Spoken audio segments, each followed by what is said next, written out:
Ladies and gentlemen, may I please request you to kindly take your seats to allow us to begin the event on time.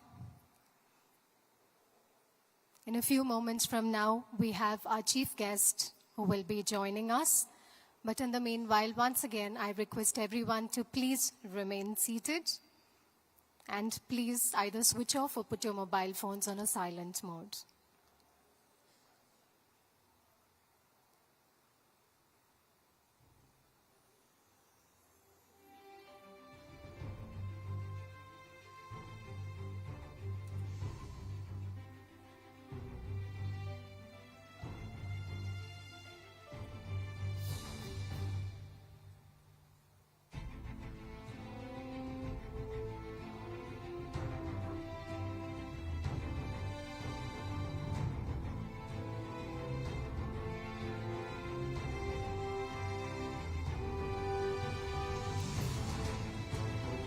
Ladies and gentlemen, with a huge round of applause, please welcome our honorable chief guest for this evening, Shri Jishnu Dev Verma Ji, Honorable Governor of Telangana, our keynote speaker and guest of honor. Can we please have a huge round of applause for him to give him a warm welcome this evening.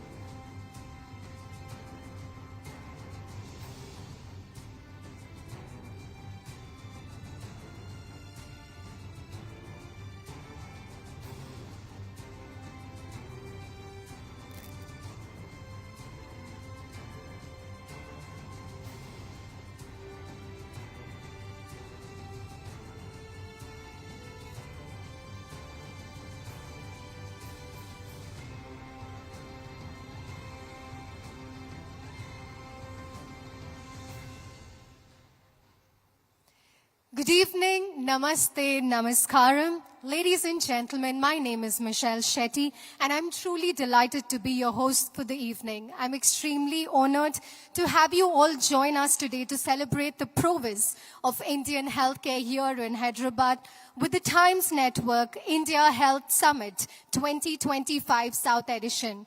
Let's begin this evening by thanking and recognizing our partners for the evening. This event is driven by Audi Hyderabad and our robotics partner is Prospero Dynamics. Without further ado, I request you all to kindly rise for the national anthem and please remain standing as we honor our nation.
Thank you, ladies and gentlemen. To mark the auspicious beginning of today's event, we will now proceed by lighting the traditional lamp of fortune, a symbol of knowledge, wisdom, and enlightenment. May I please invite our esteemed dignitaries to kindly come forward to do the honors of lighting the ceremonial lamp. I request our Honorable Chief Guest, Shri Jishnu Dev Verma Ji, Honorable Governor of Telangana, our keynote speaker and guest of honor, Dr. Dilip P. Bhanushali, National President, Indian Medical Association, Mr. Rohit Gopakumar, CEO, Times Network Worldwide Media, and Ms. Pooja Sethi, Managing Editor, Digital Times Network, to kindly do the honors.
Thank you, ladies and gentlemen, for a bright start.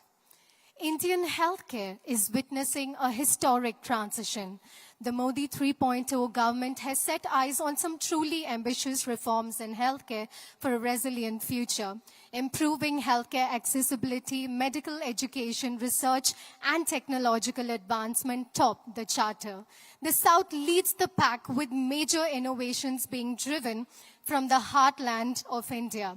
Right from being the pharmacy of the world to becoming an innovation hub, the healthcare legends here have put together their energies to eliminate health inequities and have attained a unique position of having witnessed a massive growth in medical infrastructure, making quality healthcare accessible to patients both in private as well as public healthcare sectors. It has also provided an alternative choice for medical tourism, which usually is a yardstick to measure the quality of healthcare services. The surge in investment is poised to transform southern India's healthcare landscape, building a robust medical infrastructure. Hence, putting together the modern healthcare charter is the call of the time. The India Health Summit South Edition brings together the health and pharma honchos of South India to brainstorm, share insights, swap ideas, and deliberate on the new imperatives of Indian healthcare and life sciences. Today, ladies and gentlemen, we, as the Times Network, are proud to present to you our digital initiative, healthandme.com. Here's presenting to you a very special video on the same.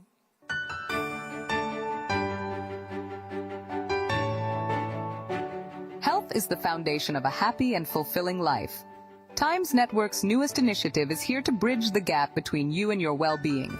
Presenting healthandme.com, your trusted health expert. Healthandme.com provides a comprehensive study of health conditions, A to Z, quite literally. The website has answers to all your common concerns and empowers you with the right information. Health and Me also brings you WhatsApp interaction at your disposal, benefiting from the valuable and verified insights of health experts. The website will gain immense strength from exclusive and verified collaborations with top industry leaders and doctors for one-on-one sessions on health, fitness, and therapy. We also take immense pride in making healthandme.com one of the first websites to highlight parenting. We will be a companion in your life-altering parenting journey, providing necessary information just a click away. We understand the importance of mental health. Healthandme.com will take a deep dive approach to provide credible material on dealing with stress and anxiety. Your mental well-being will be a priority here. So brace up to have a health companion by your side that cares and prioritizes you. With this Times Network initiative, let's hope to make a difference. Because remember, ultimate wealth lies in nothing else but good health. Presenting healthandme.com, your trusted health expert.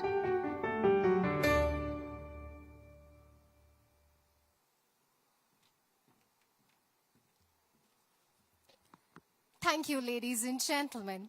And now, as we move forward, please join me in welcoming on stage Ms. Pooja Sethi, Managing Editor, Digital Times Network, to share her thoughts with us, to render the opening address and set the context for the evening. Can we please welcome her with a huge round of applause?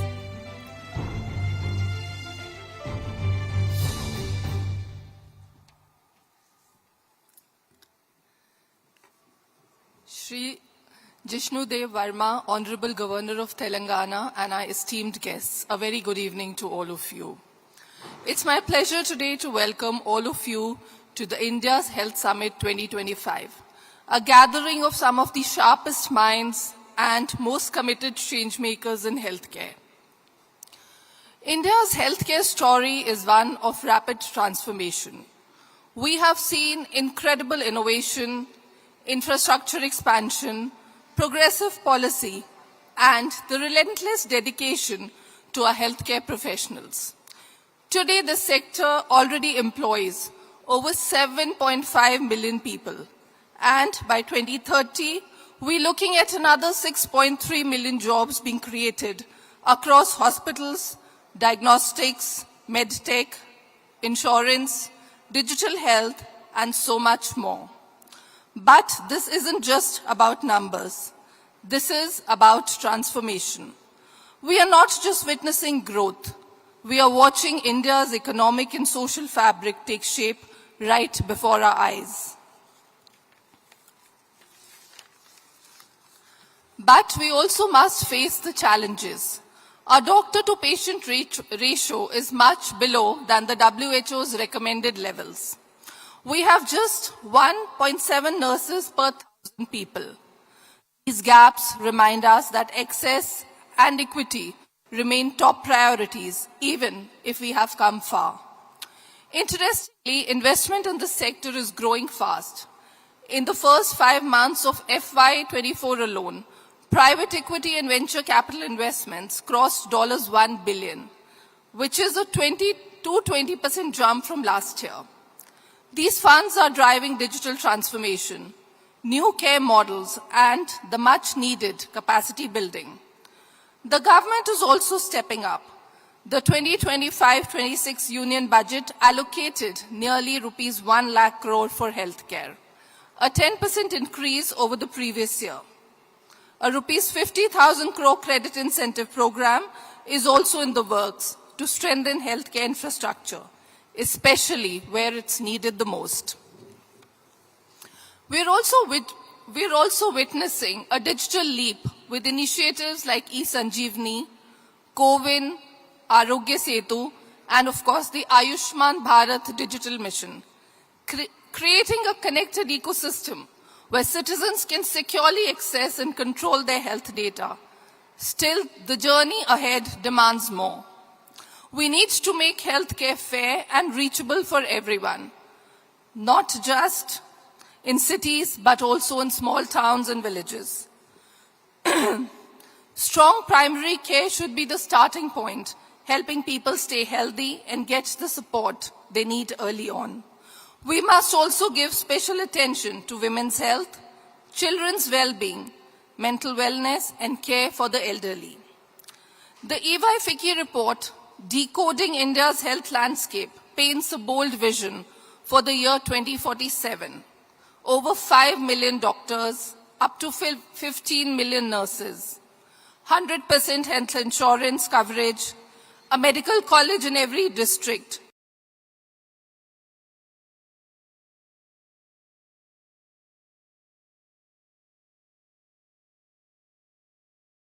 goal, but within reach.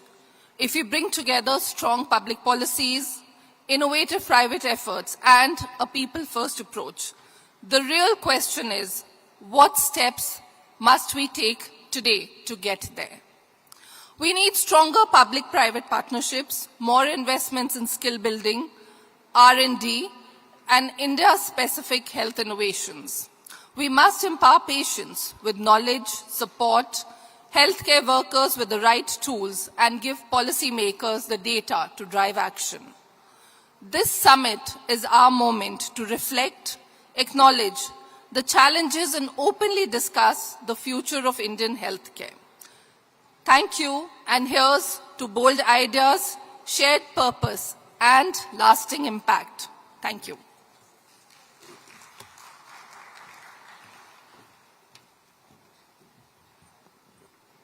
Thank you so much, Ms. Sethi. I'm sure we are all incredibly excited to be a part of this wonderful healthcare journey started by the Times Network.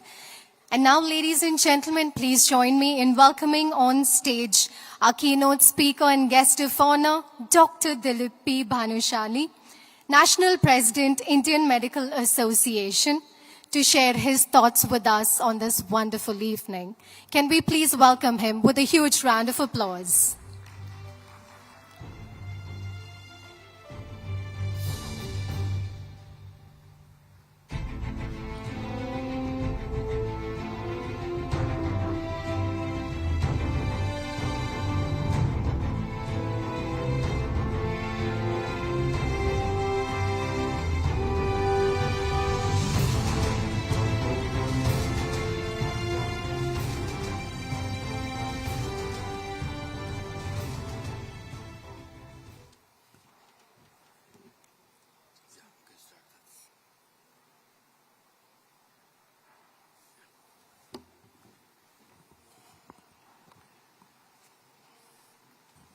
Namaskar. Honorable Governor of Telangana, Dr. Vishnu Vermaji, invited guests, ladies and gentlemen. I deem it a proud privilege and honor to be here to share my thoughts regarding the problem faced by the medical fraternity. But the topic which I had selected was today was the challenges of medical fraternity and IMA's role. As you know, IMA is the biggest body, not only in India, but throughout the world. More than 4 lakh members with 32 states and 1,800 branches throughout India. This is the biggest IMA body, biggest doctors body, which has, of course, for the last 10 years, has some say in government politics, but not as strong as American Medical Association or British Medical Association. Now, as a modern medicine fraternity, what are the objectives of IMA? To promote and advance medical and allied sciences and all their different branches, and to promote importance of public health and medical education in India. The policies made by the government in medical education is basically governed by the NMC, but IMA has definitely a role in this. Now, to maintain the honor and dignity and to uphold the interest of medical profession and to promote cooperation among members thereof. With this vast network, IMA has been promulgating medical knowledge to its members throughout the country. And to work for this abolition of this compromisation in the medical education, medical sciences centralization in the country, and thus to achieve equality among all the members of his profession. Now, what are these activities? IMA has been participating in all the national programs. It started the polio eradication, TB elimination. Our Honorable Prime Minister's motto is to eradicate TB by 2032 and TB-free India. On that direction, IMA has been cooperating with 2-3 NGOs throughout the country, and we are working on it for this early detection of TB, treatment of TB, treatment of drug-resistant TBs, and in that direction, a lot of work has been done to educate and to see that TB is eliminated through India. Of course, people have seen what was doctors' roles in COVID-19. The amount of sacrifice doctors throughout India is commendable in sense we lost almost 2,000 doctors during COVID-19. I think people should understand the sacrifice doctors have given during 19 was, of course, well appreciated throughout by the government and the public. IMA has a very prestigious project called Aao Gaon Chale. Now, under this, we have adopted almost 1,800 villages throughout the country, where we give not only medical consultation, we see about the sanitation, the well-being of the public there, the preventive programs. So Aao Gaon Chale has been a very prestigious and flagship program of IMA. Blood banks. We have almost throughout the country, length and breadth, IMA is running blood banks on no profit basis, and this has helped the poor patient vastly. Of course, medical camps, as everybody is aware, we do throughout length and breadth of medical camps throughout the country. As I said, TB eradication is the biggest project. We have been conducting our TB eradication program. COVID-19, I told, Aao Gaon Chale, blood banks, medical camps. Now, what are the challenges? Innumerable challenges. Doctors have been the most targeted community in our country. Violence has been there for so long. and recently it has increased, especially if you have seen the R.J. Kolkata case, which has brought the limelight throughout the country.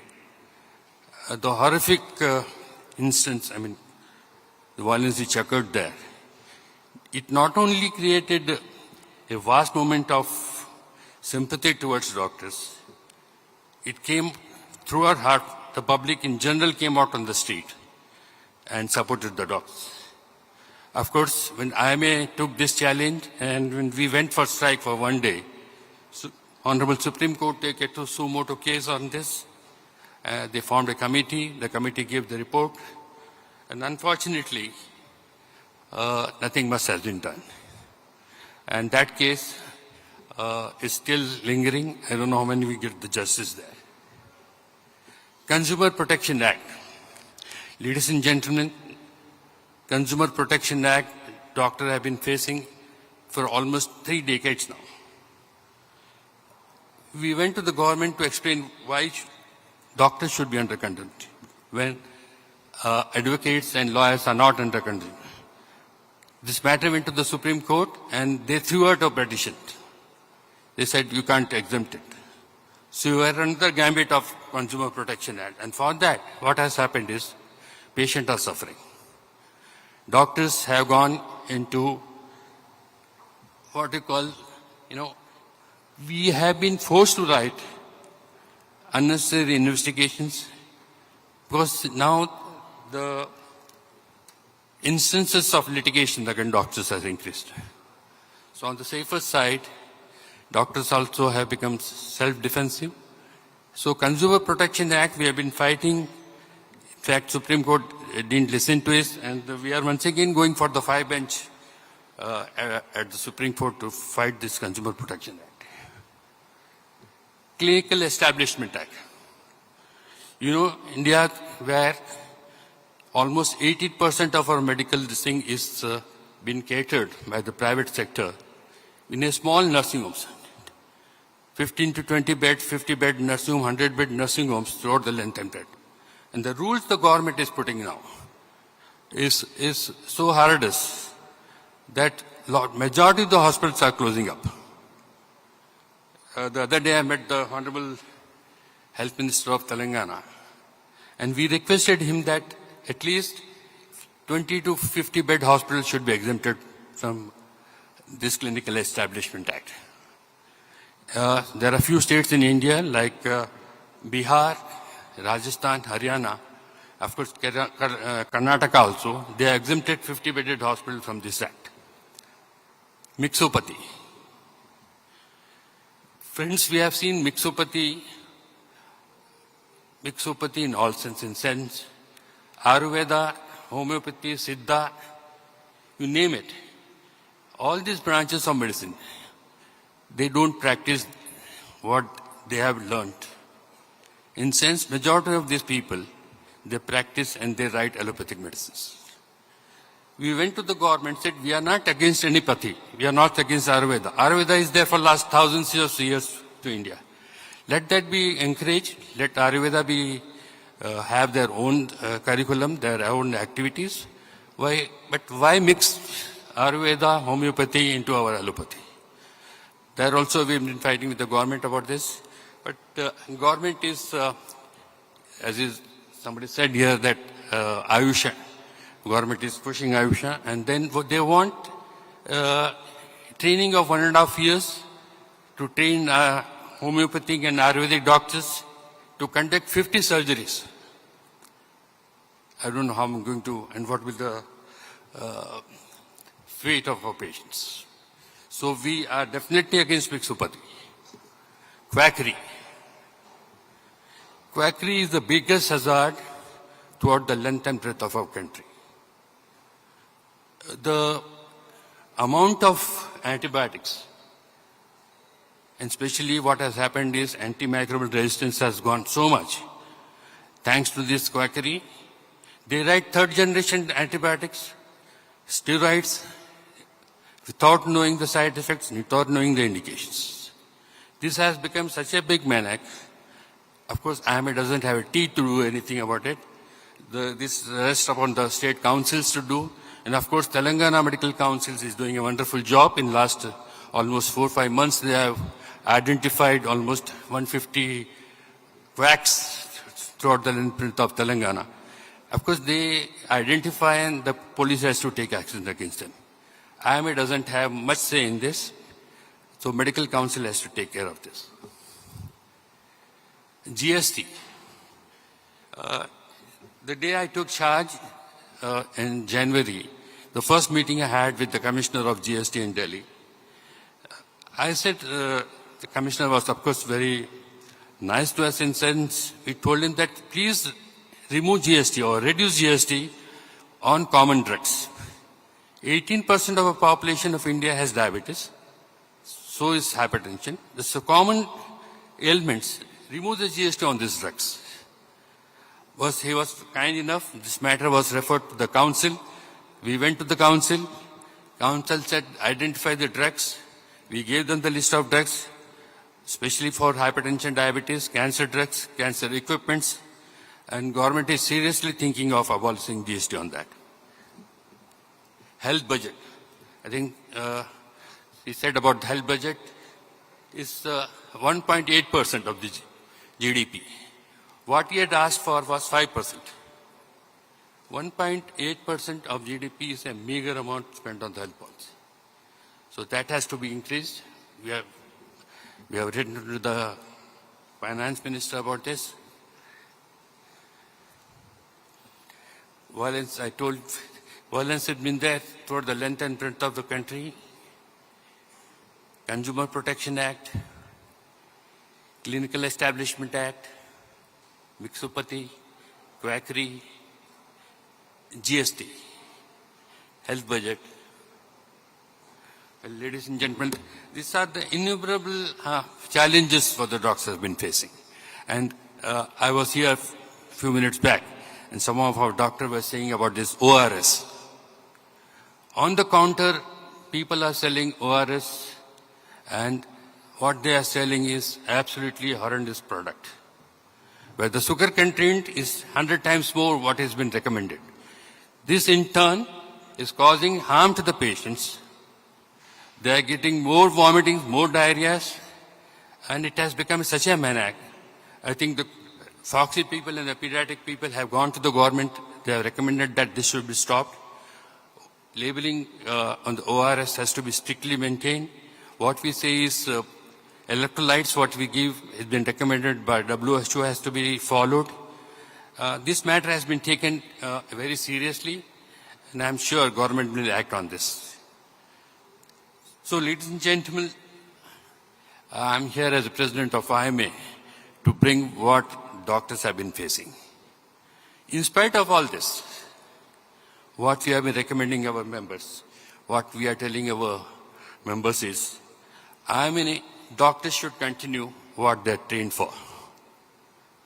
With same sympathy, with same empathy. Empathy and sympathy should go together. We should continue to serve our society, our state, our country. Long live IMA. Thank you, ladies and gentlemen.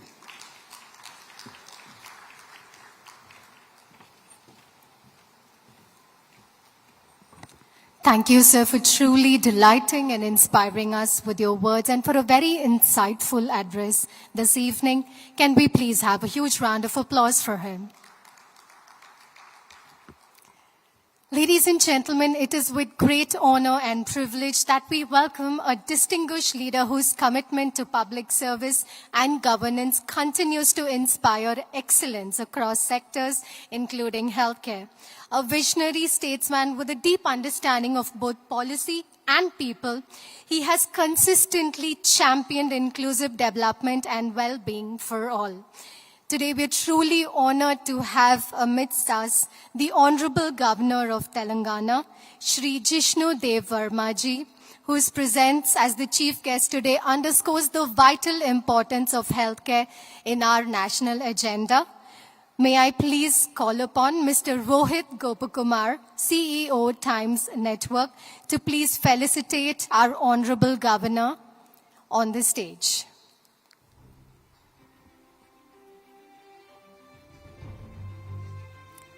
Ladies and gentlemen, please put your hands together and join me in extending a warm and respectful welcome to Shri Jishnu Dev Verma ji, our Honorable Governor of Telangana.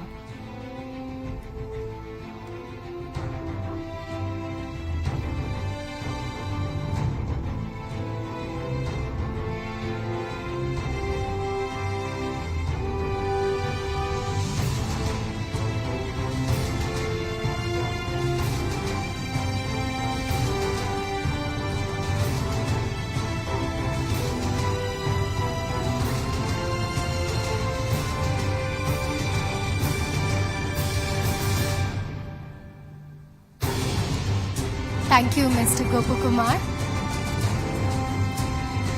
I request our Honorable Governor, sir, to please remain with us on stage, sir, to honor some of our awardees for this evening. On behalf of the Times Network, India Health Summit 2025, we are truly delighted today to acknowledge, applaud, and felicitate people who are truly making a difference in the healthcare industry in India. Ladies and gentlemen, the first award that we would like to present this evening is the Lifetime Achievement in ENT, Telangana and Andhra Pradesh. Please join me in welcoming Dr. E.C. Vinaya Kumar of Apollo Hospitals.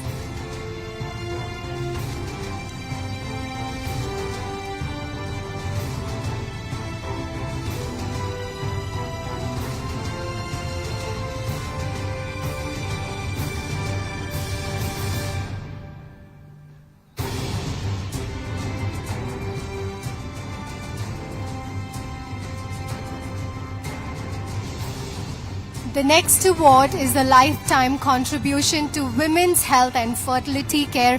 Please join me in welcoming Dr. Mamata Deenadayal from Mamata Fertility Hospital.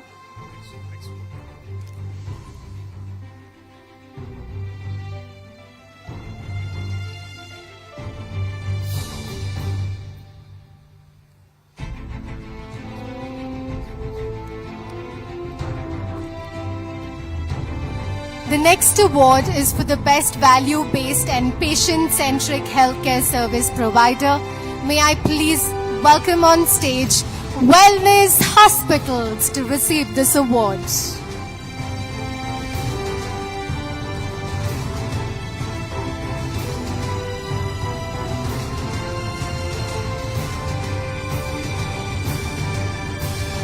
The next award is for an innovator in healthcare excellence and research. May I please invite Dr. Guru N. Reddy, Continental Hospitals, to please receive the award.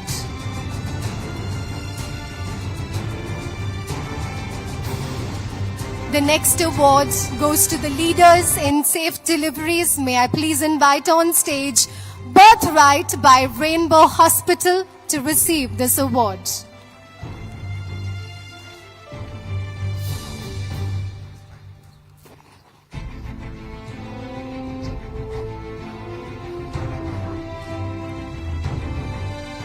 The next award recognizes excellence in cardiology. May I please invite Dr. M. Sai Sudhakar to kindly receive this award.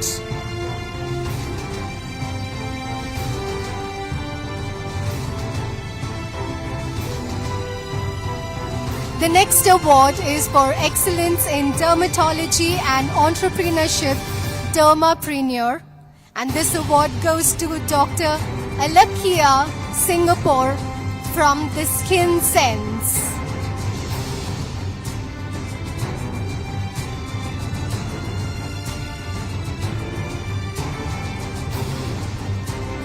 The next award is for excellence in robotic surgery advancements in rural Andhra Pradesh. May I please welcome Dr. Vijay Kumar Kurukuri from Sai Super Speciality Hospitals to receive this award. The next award goes to a legend in knee replacement surgery. Please join me in welcoming Dr. K.J. Reddy of Apollo Hospitals.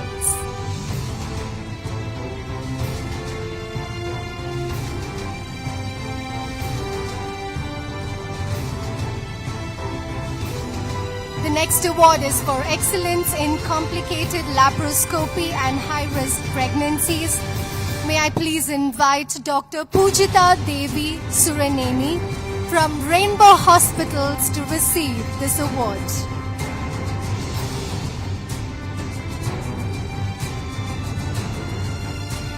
The next award for excellence in multi-speciality hospital, Kongu region, Tamil Nadu, goes to Sri Ramakrishna Hospital.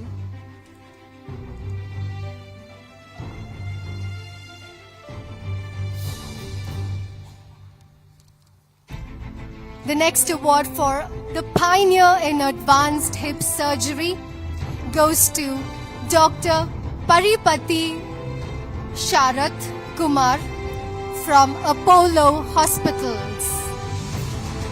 Can we please have Dr. Kumar join us on stage to receive his award?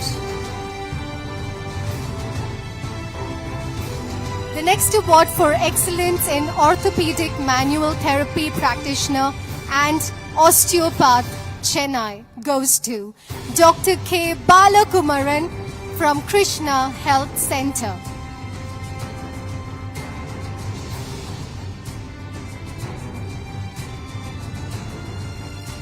The next award for excellence in microsurgical andrology goes to Dr. Sarsani Ashish Reddy from Asian Andrology.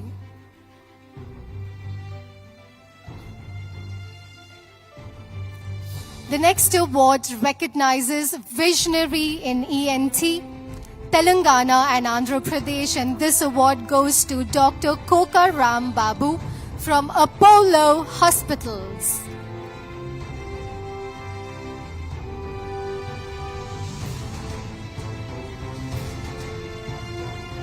The next award is the Hall of Fame in Robotic Gynecology Surgery. Ladies and gentlemen, please join me in welcoming Dr. Ruma Sinha from Apollo Hospitals.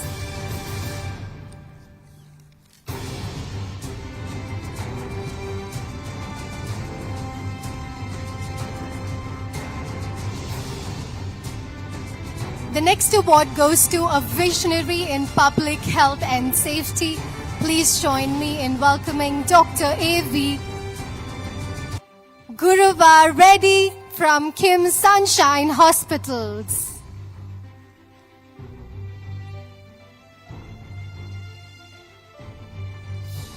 The next award goes to the Center of Excellence in Orthopedics and Joint Replacement Surgery. Please join me in welcoming Germantown Hospitals to receive this award.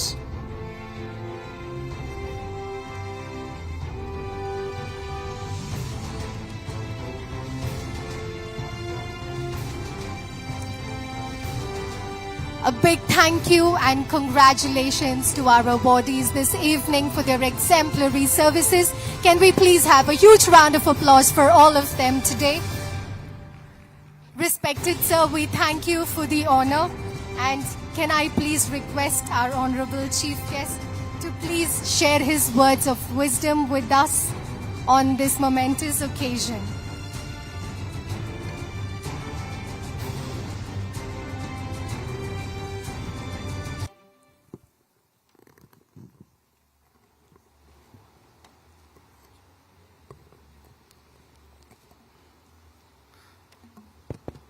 Namaskar, good evening. Sri Rohit Kumar, CEO of Times Network, Dr. Dilip Bhanushali, National President IMA, Ms. Pooja Shetty, MD, Times Network, distinguished guests, award winners, ladies and gentlemen. I am delighted to stand before a distinguished constellation of healthcare visionaries, dedicated professionals, and trailblazing change makers, each of you scripting the future of India's wellness narrative with wisdom, courage, and innovation. My appreciation to the Times Network for conveying this timely summit. This is not merely a celebration of excellence.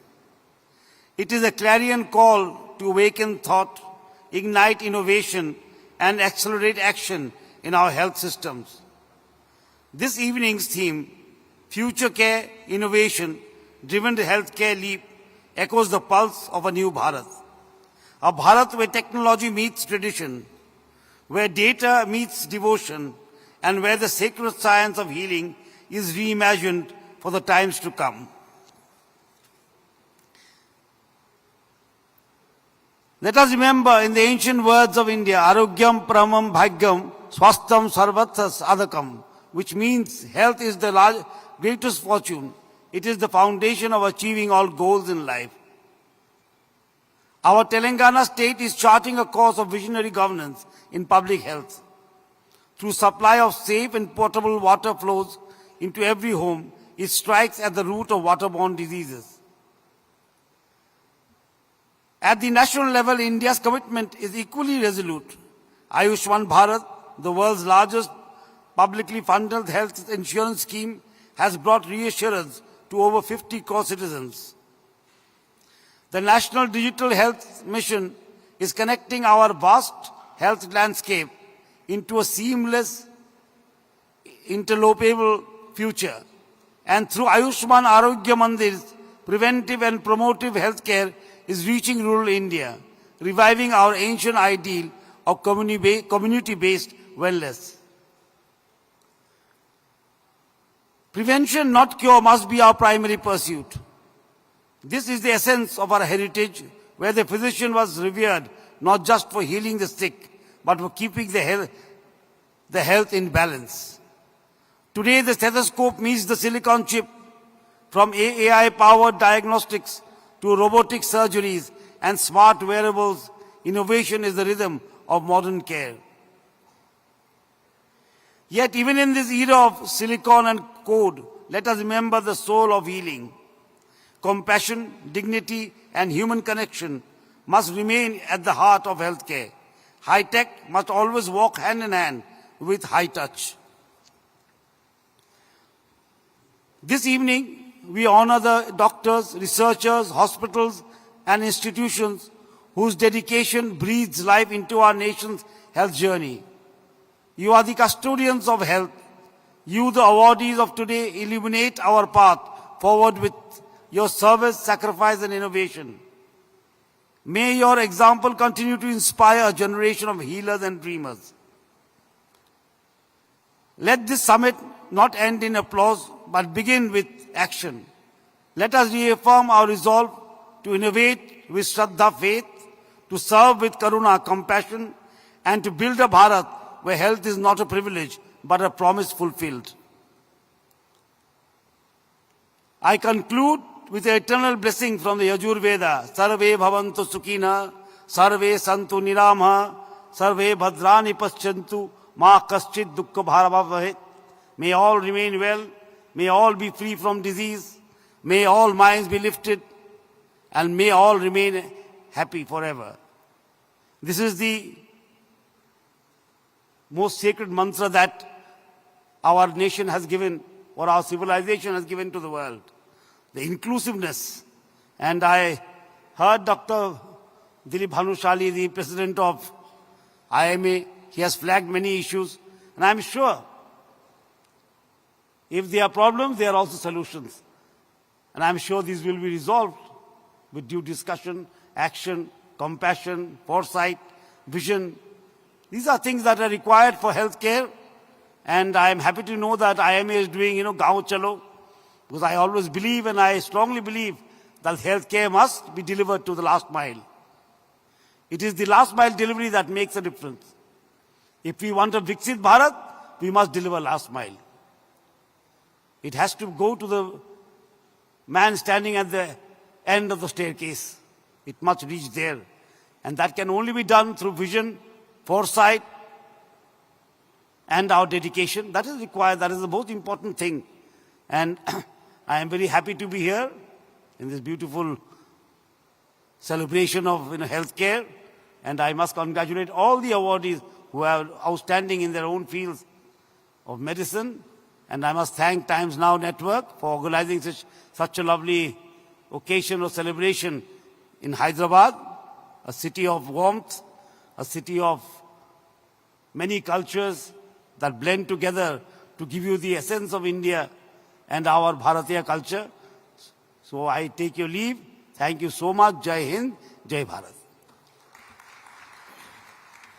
Thank you, sir, for delighting us with your words today. Ladies and gentlemen, before we proceed, I would like to take a moment to extend our deepest gratitude to the Honorable Governor of Telangana, Shri Jishnu Dev Verma ji, for gracing us with his esteemed presence today.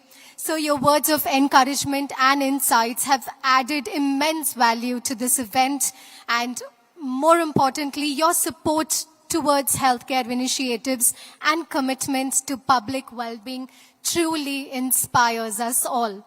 On behalf of the entire organizing team and everyone present here, we thank you from the bottom of our hearts for joining us today and lending your gracious presence to this important occasion. Ladies and gentlemen, can we please have a huge, resounding round of applause for our honorable chief guest for being here with us today. Before we proceed, sir, I request everyone to kindly rise for the national anthem once again.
Thank you, everyone. Please remain seated.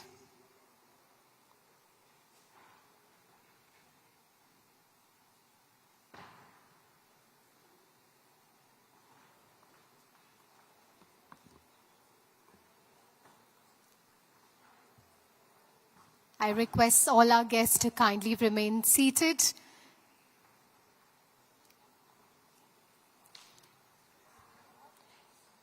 In a few moments from now, we are about to begin a very interesting panel discussion. But before we go on to hear from our speakers who've taken out time to be here with us this evening to share their thoughts with us, to motivate us, inspire us, and enlighten us, I'm sure each and every one of you here this evening have a story to tell.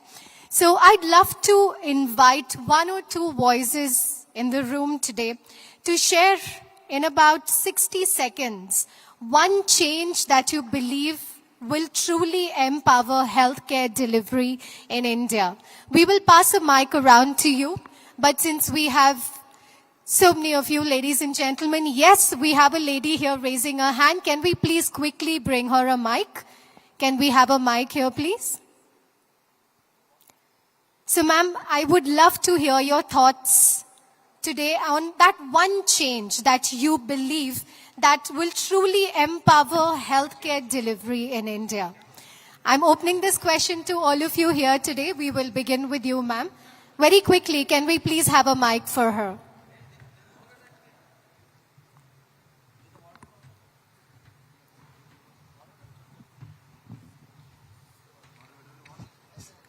Start first aid as a subject in the high school curriculum.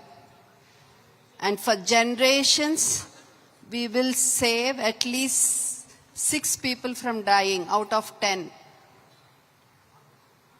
First aid in high school curriculum. CPR, first aid for choking, first aid for snake bite, first aid for fever, for diarrhea, everything. That's an incredible suggestion that you've put forward. Ma'am, but we would love to know a little about you. Please give us your name. a little bit about what you do?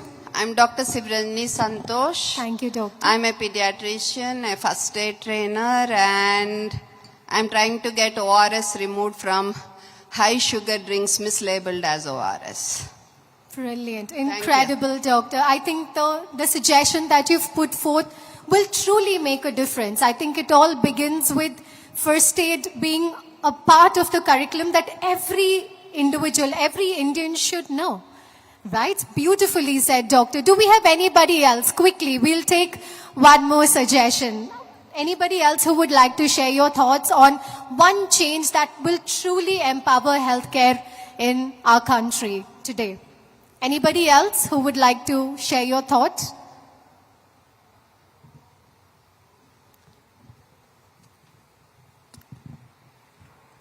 Okay, I have a lot more to interact with our audience today, this evening, but we will get back to that a little later because, ladies and gentlemen, as we move on, I would like to take this moment to give you a gist on what we have lined up for you next.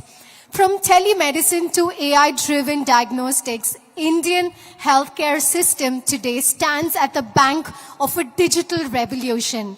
The India Health Summit 2025 today is set to witness the movers and shakers of Indian healthcare talk about revitalizing India's healthcare infrastructure, leveraging the digital power. Experts in the panel this evening will explore how technology can bridge gaps, boost accessibility, and build resilient health systems for the future. Please put your hands together in welcoming our honorable panelists on stage. Can we please have Dr. Guru N. Reddy, founder and chairman, Continental Hospitals. Dr. A.V. Guruva Reddy, managing director, Kim's Sunshine Hospitals. Dr. Yedavalli Subramaniam, CEO, Apollo Hospitals International and Andhra Pradesh. Mr. P. Hari Krishna, Executive Director, Medicover Hospitals. And may I please invite the moderator of this session, Kalpana Sharma, Editor, Health, Times Network, to please make her way onto the stage.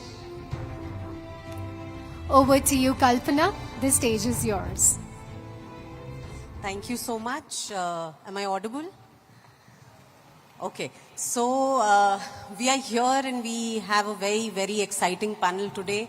Healthcare, as we all know, is standing at a very interesting juncture in terms of innovation, collaboration, and growth. And who better than the esteemed panelists here to talk about it.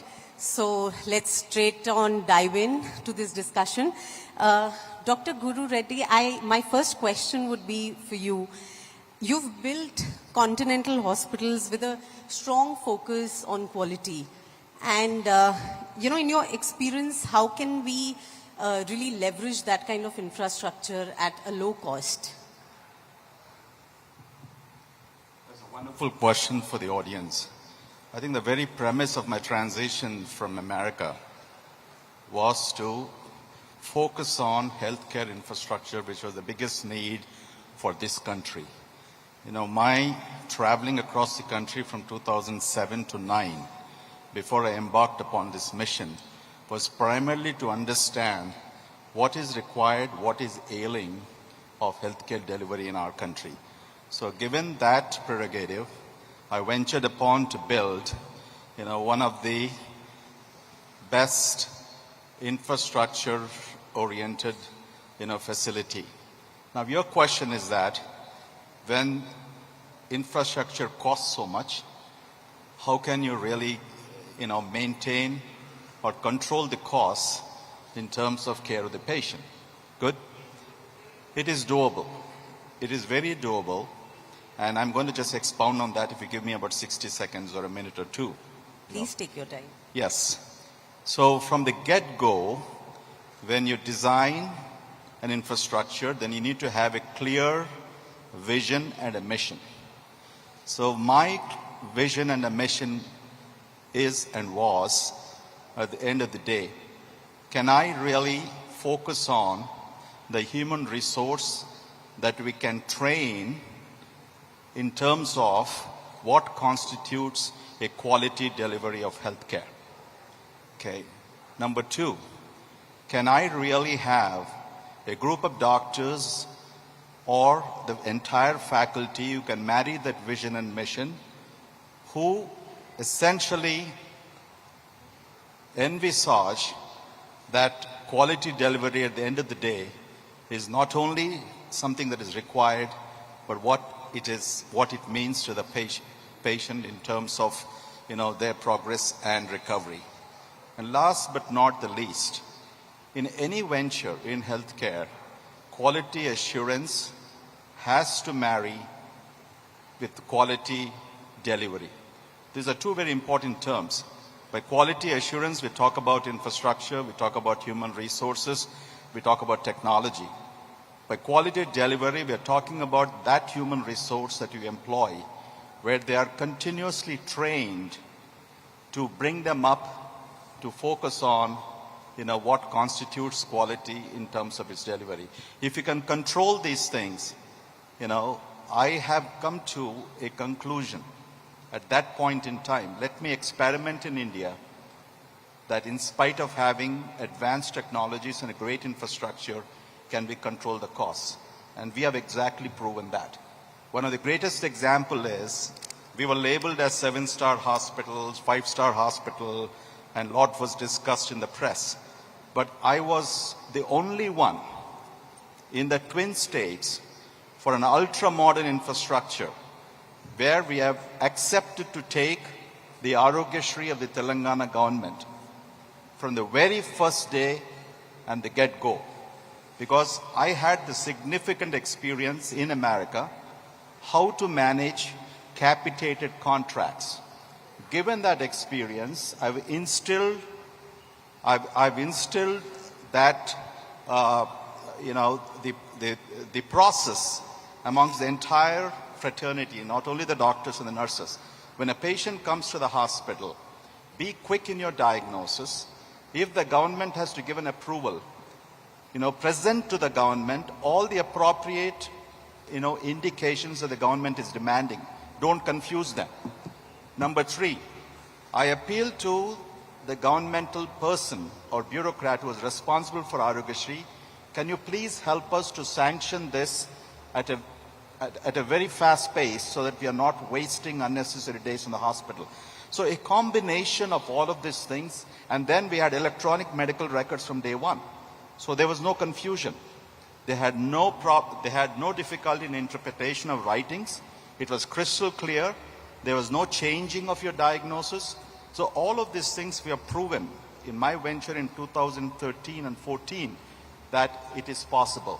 If we can take what the government was offering and make it successful at the end of the day, then that was my biggest confidence that we can control costs and still make it effective.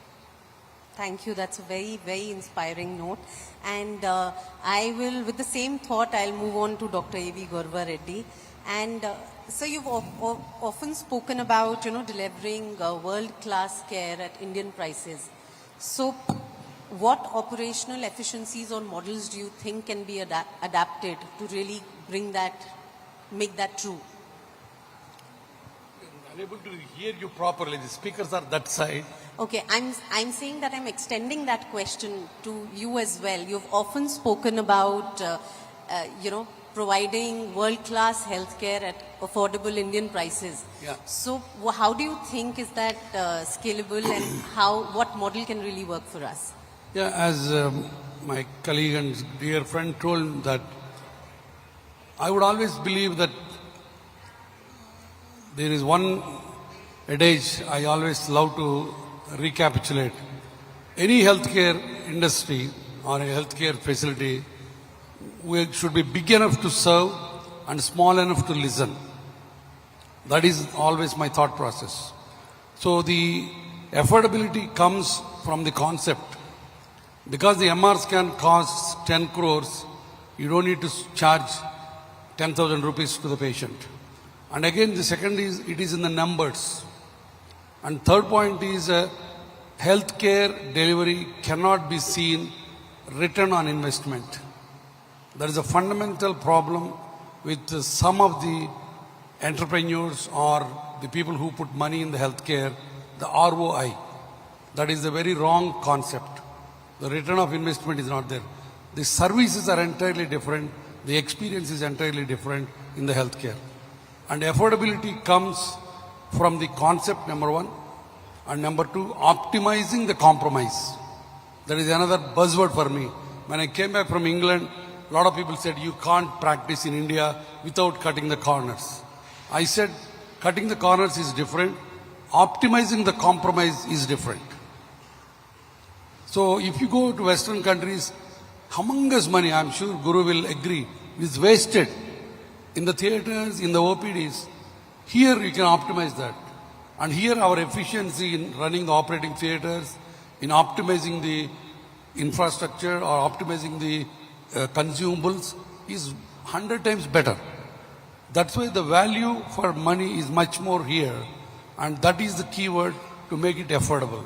But first of all, you should have in your heart, not in the brain, that it should be affordable. All the things can be afforded to them. That's very interesting to hear, and especially because you both have been on both sides. You are doctors as well as managing hospitals. So that's very inspiring to hear. I move on to Mr. P. Hari Krishna. And so given Medicovers, European background and India expansion, what are the, designs and planning that you are getting into to really make it an India model? So before I answer this question, I would like to thank the Times Group and also tell you I'm honored to share the dais with Dr. Guru Reddy and Mr. Subramaniam, also along with my mentor, Dr. Guru Reddy. I never thought I would share a stage with him here. Thank you for making me part of this.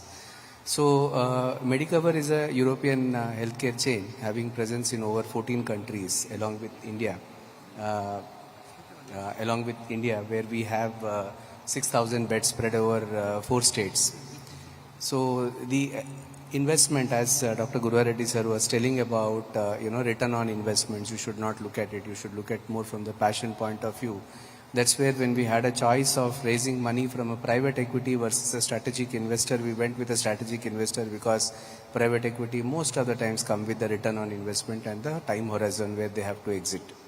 So when we chose Medicover partnership and aligned with Medicover in 2017, from there it really helped us because we from India bring on the table the best doctors. Nobody can match the expertise of doctors like Dr. Guru Reddy with the kind of volumes he managed, with the kind of skill he brings in. But, the European chain will definitely help us in lots and lots of other things like detailing, audit process, construction quality, or be it efficiency in air conditioning system or many other activities which Europeans have pioneered, and when they couple with Indian skills and Indian way of working or bringing in the cost efficiency, that is proving us and that is helping us to establish better and grow faster. Thank you. I move on to Mr. Subramaniam. And we all know that, Apollo in some way has led the digital transformation in healthcare. So how do you see that infrastructure complementing physical infrastructure? Thank you so much. First, let me thank Times Network for inviting us. And also I thank my co-panelists. In fact, I worked with Dr. Guru Reddy. I worked with most of the people here. I also thank the audience to willing to listen to us actually. So, digital transformation, it is something which India requires at this point of time, world requires at this point of time, because the accessibility and equitability of medicine comes only through digital at this point of time. Because India is a very, very vast country. We can't expect at every nook and corner there is a specialist available and doing it. So digital infrastructure, by developing the example like telemedicine, tele-ICUs, e-ICUs, these things would complement the physical infrastructures which are available largely in the cities. Say for example, we run a lot of telemedicine centers in Himachal Pradesh where, it's very difficult to even travel. But, we could able to do lot of tele-emergency cases there, tele-ICU cases through this particular thing. So there is an infrastructure, the hub available here physically, but at a telemedicine, at a telemetry level, we will be able to do this particular thing. So the equitability and accessibility can come only this. But I always tell, it cannot replace a doctor. Nothing, no technology in this world can replace a doctor and a nurse. This can only complement them. So if anybody thinks that, one day, we'll only the technology will treat the patient, it doesn't happen. It happens only there. It's always Vaidyo Narayano Hari, God. Doctor is always a God. So we always respect that. And, this particular technology should enable and give that access to the doctor to treat more. That accessibility can come. So this physical infrastructure and the technology married together would be able to, we will be able to treat more patients with more technology innovations. This is the future. Rightly said, we cannot ignore digital and definitely not do without doctors. Yeah. So, Dr. Reddy, my next question would be to you. I mean, you are in a panel and how can we not talk about gastroenterology? So, I would like to ask you that, we've seen rapid advancements in terms of minimally invasive procedures, AI-assisted surgeries, diagnostics. So what do you think India needs to do to really become a global hub in terms of, for high-end gastro care?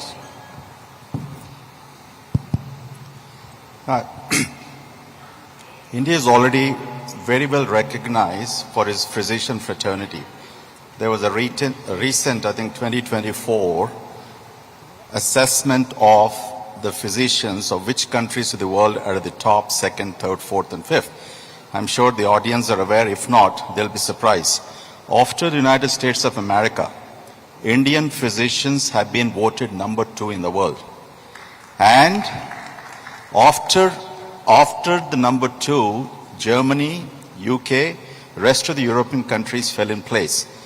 While we enjoy this great reputation, unfortunately, we are challenged with a very chaotic healthcare system, where we are ranked in the Global Health Security Index 66, where we are ranked in terms of accessibility and quality of healthcare 165 amongst 195 countries. So while we face this battle in terms of our recognition globally, while we have an extraordinary physician pool, not only the physicians in this country, but our doctors, made India shine wherever they have been across the globe. To answer your question, we have never been shy in embracing and adopting technology, particularly the last decade. Today in India, after spending 4 decades in America, where I still travel every 2 months, I have been a leader in many societies and organizations there. I could see the difference between the 2 countries in terms of how India played the catch-up game. There is no metropolitan city of this country or any urban healthcare center where a hospital is not equipped with almost all of the technologies that a US hospital has, if not more. So we are talking about surgical instrumentation, imaging instrumentation, the onset of robotic revolution that is happening. So we are there. This will be our century. We are catching up at a rapid rate, and there is no dearth for investment in terms of these technologies. But the unfortunate and the sad story is that only 26% of the rural India is equipped or have some sort of basic technologies. So we cannot live behind 600 to 700 million people while we enthrall on these bigger hospitals, urban technologies, and accessibility to a fraction of the population. So somewhere or the other, if this divide can be bridged, we can be the greatest nation in this world. So I think technologies is important, but use of technology is also important. I think if you focus on technology as a rate of investment at the end of the day, and just getting something to do something to make money, I have completely, detested all my career from west to the east. So we have to be careful when we are really adopting a technology of how well it will serve a patient. One last example to give. For the last 20 or 30 years, we have witnessed a dramatic transition in the surgical approaches to human disease. From open surgery to laparoscopic surgery, in today's world, minimally invasive surgery to robotic surgery. The question we ask is, does every patient who walks into your clinic or hospital, does he require or deserve a robotic surgery? Does everybody require a minimally invasive surgery or a laparoscopic surgery? These are the questions ethically one need to address. There is no point in putting a patient into unnecessary, dire stress by offering him something which is not required, which is still relatively emerging, where we are still going through a process as to which is the best tool. So one has to be cognizant in deployment of these technologies to the point of realization that in India, affordability, accessibility is still a great challenge. And if you're mindful of that, I think we can use the technologies properly. Thank you. And again, related to affordability, my next question would be, India performs a growing number of joint replacement surgeries, and yet access remains limited outside of urban hubs, as we know. What do you think can be done in this space to really make that accessible for more people? Joint replacements? Joint replacements. Yeah, my forte. Yes. Okay, yeah. When I came to India from England 25 years back, my first job was in Apollo, when Subbu was a young marketing man. And we have traveled a long way. The first year, I think there was probably around 100 joints done in Hyderabad. Now I myself do 4,000 joints per year. One of the largest numbers in joint replacements is India after America. We are the leaders there. But unfortunately, as I say, for every one joint I do, there are 10 people who can't afford a joint replacement. And joint replacement is one of the few branches where the success rate is very high, but the consumable cost is very high. Because the implant costs half of the price. But thanks to Prime Minister, the prices are cut, and now it is almost 30% cheaper than before. But having said that, still there are millions of people who can't afford that. But again, thanks to the government schemes, there are with the Prime Minister scheme and all that, joint replacements also done in that gamut. And now, from my point of view, I said every surgeon's life is in 4 decades. First decade is learning, second decade is earning, third decade is teaching, fourth decade is giving. I am in the 4th decade. So we have started a Sarvejana Foundation in which we got a scheme where we put the knee joints to the poor mothers. So the slogan is one for mother, one for other. So you give one joint to your mother and donate one joint to other. So we have done already around 200 joint replacements, but it's a small drop. Many, many more people to be coming on board. But I'm sure with the insurance schemes, with the government initiatives, with the awareness is caught up tremendously well. So we have gone forward. And again, as the Guru was saying, the robotic joint replacements, we are the leaders. But it doesn't mean that robotics is the God's gift to the joint replacement. No, a manual joint replacement is as good as a robotic joint replacement. But robotics has got some marginal advantages, and that's it. So, but your question is very appropriate. The joint replacement is a lifestyle changer. It is not perceived as a lifesaver, but is a lifestyle changer. But I have seen many women in our institute. We have seen one tailor woman.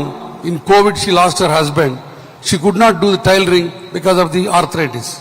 We gave her new joints. Now she is able to earn her bread.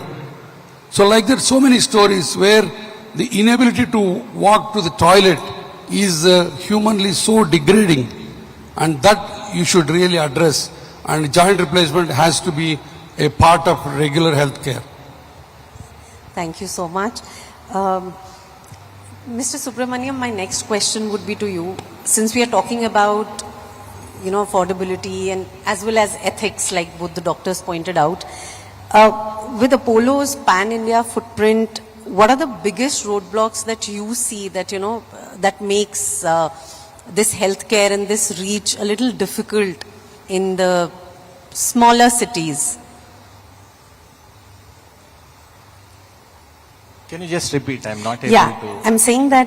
Can you turn one of the speakers this side? Because it's absolutely incomprehensible. Yeah, not very difficult. Okay, I'll repeat that with Apollo's pan-India footprint, what are the biggest roadblocks that you see in terms of infrastructure development in smaller cities, in tier 2, tier 3 cities?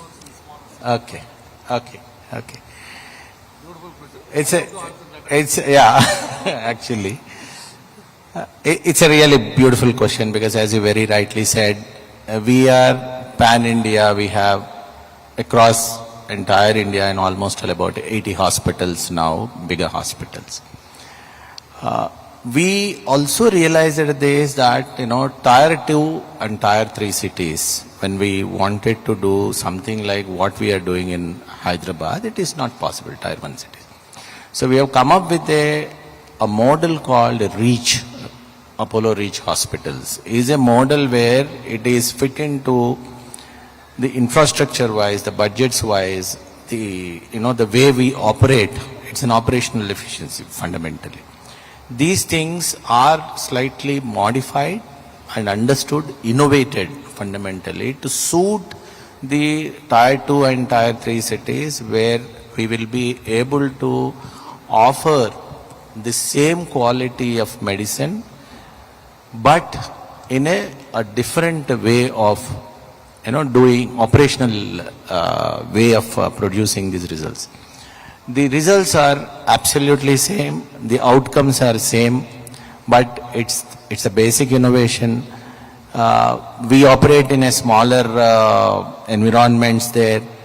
We use lot of tele-technologies there. If we really look at the very remotest villages, we should be able to serve, as Dr. Guru Reddy said. It's important that we cannot say that that population we will not. So we have to innovate these products. We have to innovate the technology in such a way. We have to innovate the entire infrastructure in such a way. We have to train our people, personnel, to deliver such deliverables in those environments. So it's a great study. I can talk days together on this subject because I was involved in creating these models from the beginning, in various rural population, whether it is telemedicine, whether it is, the rural clinics where we operate in AP and all. It's a beautiful subject. We need to have that vision that yes, we should treat these things, and we create infrastructure accordingly. We create entire delivery system accordingly. So challenges are there, but they're not impossible. We have seen this happening. I think, sir, you want Dr. Reddy wanted to add something. The biggest roadblock of developing the healthcare in tier 2 and tier 3 metros is the wife. Please elaborate. Because you see, the children need a good education. Let us say, example, you take a gastroenterologist or a cardiologist or an orthopedic surgeon. We will ask them, boss, you go to the tier 2. The next day he will come and say, I won't go. Because his wife says, what about children? What about children's education? Because that's important, isn't it? So that is the main crux. Because the tier 2, tier 3 do not have a proper educational institutes matching this one. So that is the aspiration number 1. Yeah, I think this is the first. Yeah. We have never heard this That is a issue practical before. reality which we see, isn't it, Guru? Yeah, very, very relevant point. And so the wife and children decide whether this doctor will go there or not. That is the biggest stumbling block. How to solve that? I don't know. So it must be your last question to me. I just want to congratulate every doctor here for and every healthcare professional for getting these awards. Thank you so much. Very honored to be a part of this group. So before we end this panel, I would like to throw a question across to all 4 of you, and maybe you can start with it. That, how do you see the overall healthcare system in India evolving in the next 5 to 10 years? If you see healthcare over last 1 decade, or if you see the kind of listings which are happening pre-COVID and post-COVID.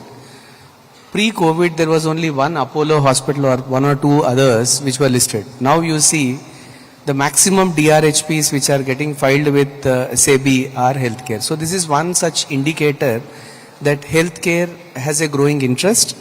Healthcare, there is a growing need, and healthcare is going to be the future of such a large country like India, where you have 1.4 billion population, which needs a proper healthcare, which needs a quality healthcare, and which also needs a affordable healthcare.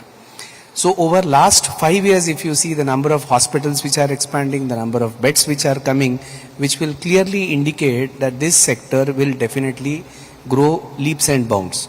But there is a scarcity in getting, the doctors.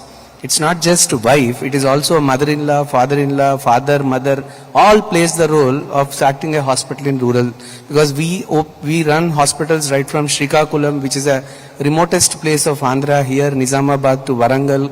Warangal, we are the only corporate chain which have entered. So we encounter this problem every day. So this is a genuine issue. But the whole family also plays a role, and also the infrastructure. There are no hotels, there are no pubs, there are no other place, or not just schools, because everyone wants their social life need to grow. So the healthcare has to literally reach to the rural.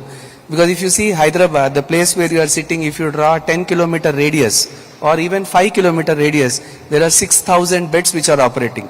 Nowhere in India we have so many hospitals. But if you see the rural market, many cities, none of the chains have entered or even thinking of entering. So healthcare needs to move towards the direction of going to tier 2, tier 3 towns. Then the load on the cities also will get reduced.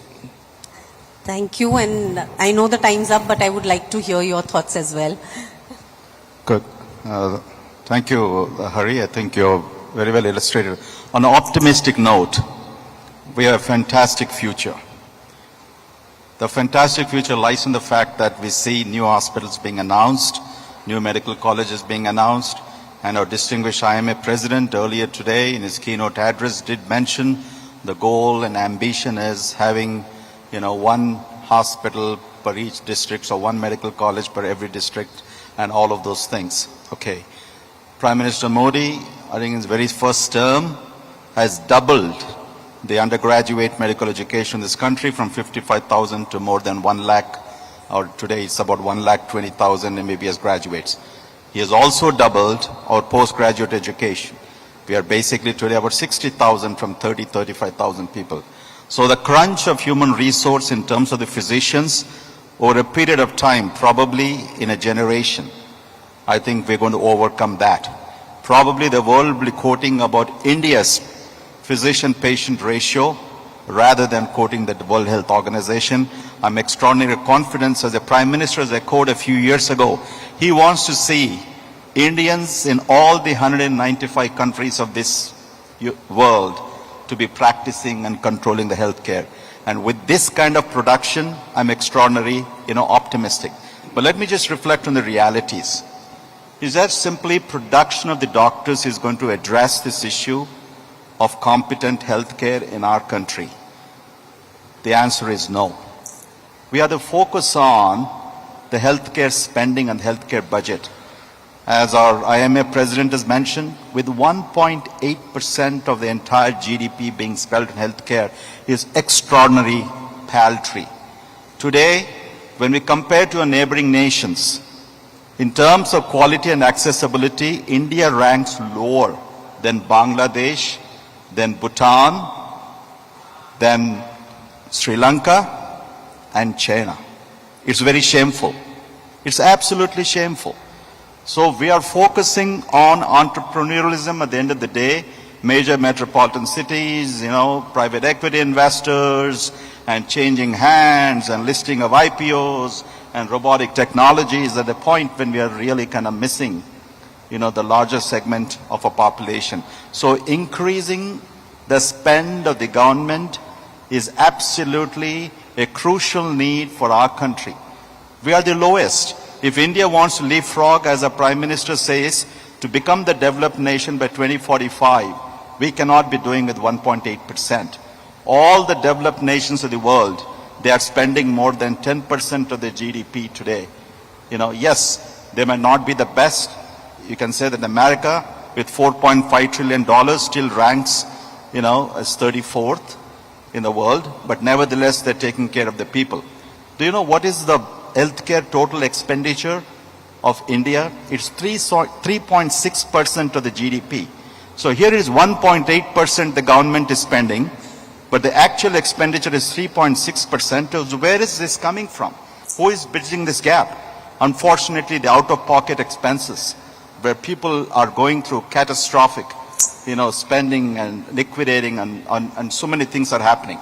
The other last thing I want to reflect on, many times we think that hospitals are gouging, they have to spend so much, doctors are charging, the salaries are very high. Many of these things might be true. But end of the day, if you look at what an average Indian family spends on education, an average Indian family spends on leisure and vacation, and an average Indian family spends on healthcare, you'll be surprised to see this, you're surprised to know the statistics. We spend less on healthcare, an average family, than their education, than their leisure and vacation. You'll all be surprised to know that. So our per capita expense, which means to say that individuals and families have to give more attention to their healthcare. And how can they do that? Focusing on prevention, following the doctor's advice, taking the medications right, and do not wait till the end stage of the disease and when they are basically transitioning to a catastrophic stage and burning lakhs and lakhs of rupees and becoming a burden. So individual responsibility is extraordinarily important in this whole journey for our country to emerge, to one of the great healthcare destinations. Thank you. Very important point. Yeah, I'm excited. India is going to be good in the next decade for 1, 2, 3 reasons. Infrastructure is getting better. The awareness of the people demanding for a good health is getting better. Government is doing definitely proactive. As Guru said, the GDP has to be spent more, but the days will come, definitely. And accessibility is getting better. Telehealth is getting better. So I see all the positive things. Next decade, 20 years, we will be definitely able to cater to all the 140 billion people with a good outcomes. I have only 4 words. One is, future is it's going to be predictive. It will be more predictive. It will be more innovative. It will be more accessible. And it is more inclusive. I think these are the 4 things which we can predict. Thank you so much. Here's to good health. And thank you, panelists. It was a lovely discussion today. Thank you so much.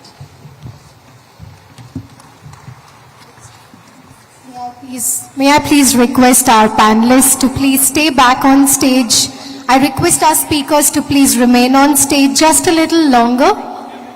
I request all our speakers to please remain on stage. Exhilarating and enlightening indeed.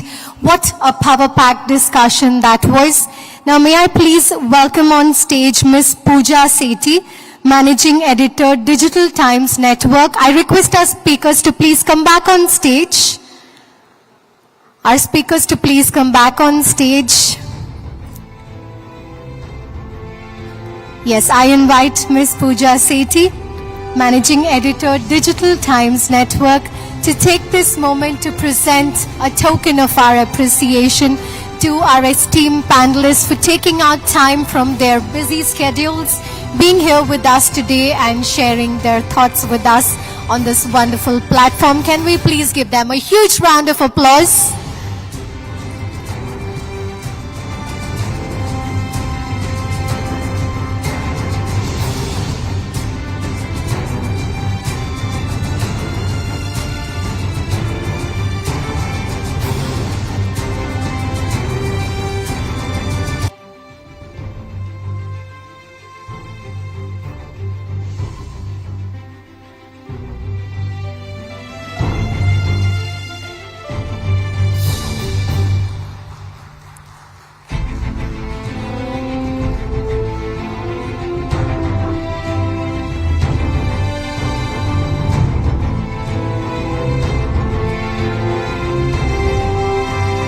I request our dignitaries on the dais to please come together, our panelists and Ms. Sethi to please come together for a group photo opportunity. Once again, let's have a huge round of applause for them, please, ladies and gentlemen.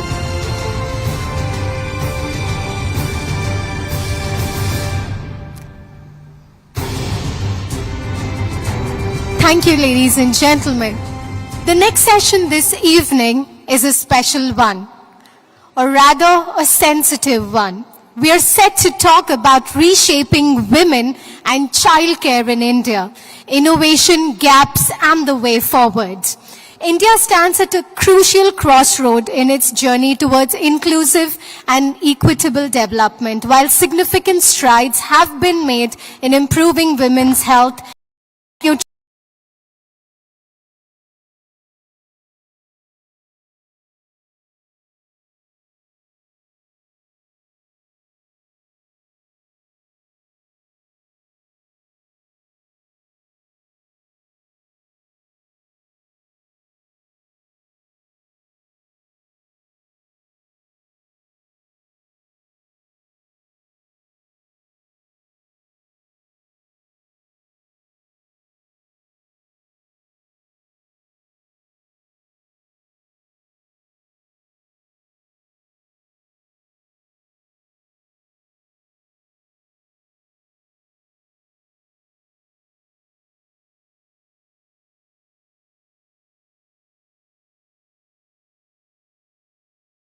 Ranjini Santosh, pediatrician, Magna Centers.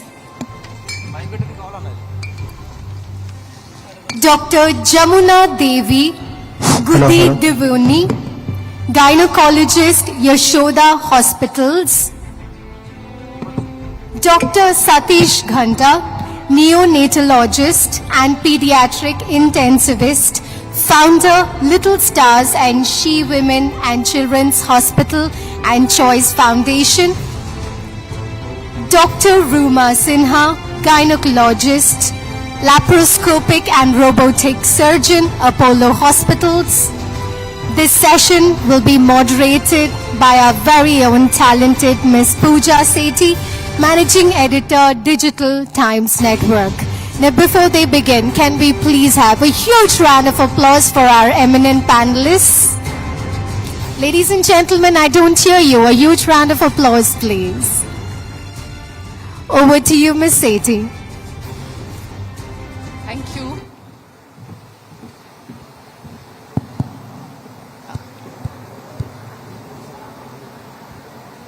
India's future rests on the well-being of its women and children. With this very interesting panel of leading doctors and gynecologists, let's discuss how we can reshape women and child health care through policy shifts, innovations, and a more holistic approach. Dr. Pranati Reddy, I would like to start with you. In your experience, how can we better integrate preventive care like early screenings with regular checkups into mainstream health care to ensure women across India have access to lifelong wellness?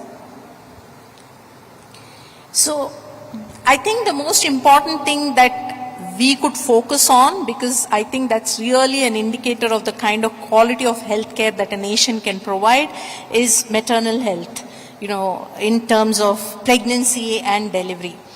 And if you look at things like early screening, I guess it will be important for us to start at a point which can be the very worst outcome for a woman who's pregnant. A woman who's pregnant, who's trying to bring new life into this world, if she dies, and that's maternal mortality. And while we've been good, a woman dying while giving birth is a very unacceptable outcome. If you look at that from our own country's point of view, we've been good about it, I think. I think we've brought it down significantly. But at 97 per 100,000 births, which means, around 35,000 women are actually dying giving birth, it's something that we need to look at very closely. And prevention, like Dr. Bhanushali was mentioning, is better than cure. And if you look at this landscape of maternal mortality, it teaches us a lot of lessons. You find that the lowest rates of maternal mortality are in the southern states. Kerala is at 19, Telangana and Andhra are at 40s. Karnataka is at 57. So if somebody is at 19, 57 and 40 with an overall maternal mortality of 97, there should be somebody at 200, 170. And who are those at 200, 170, 180? Assam, Rajasthan.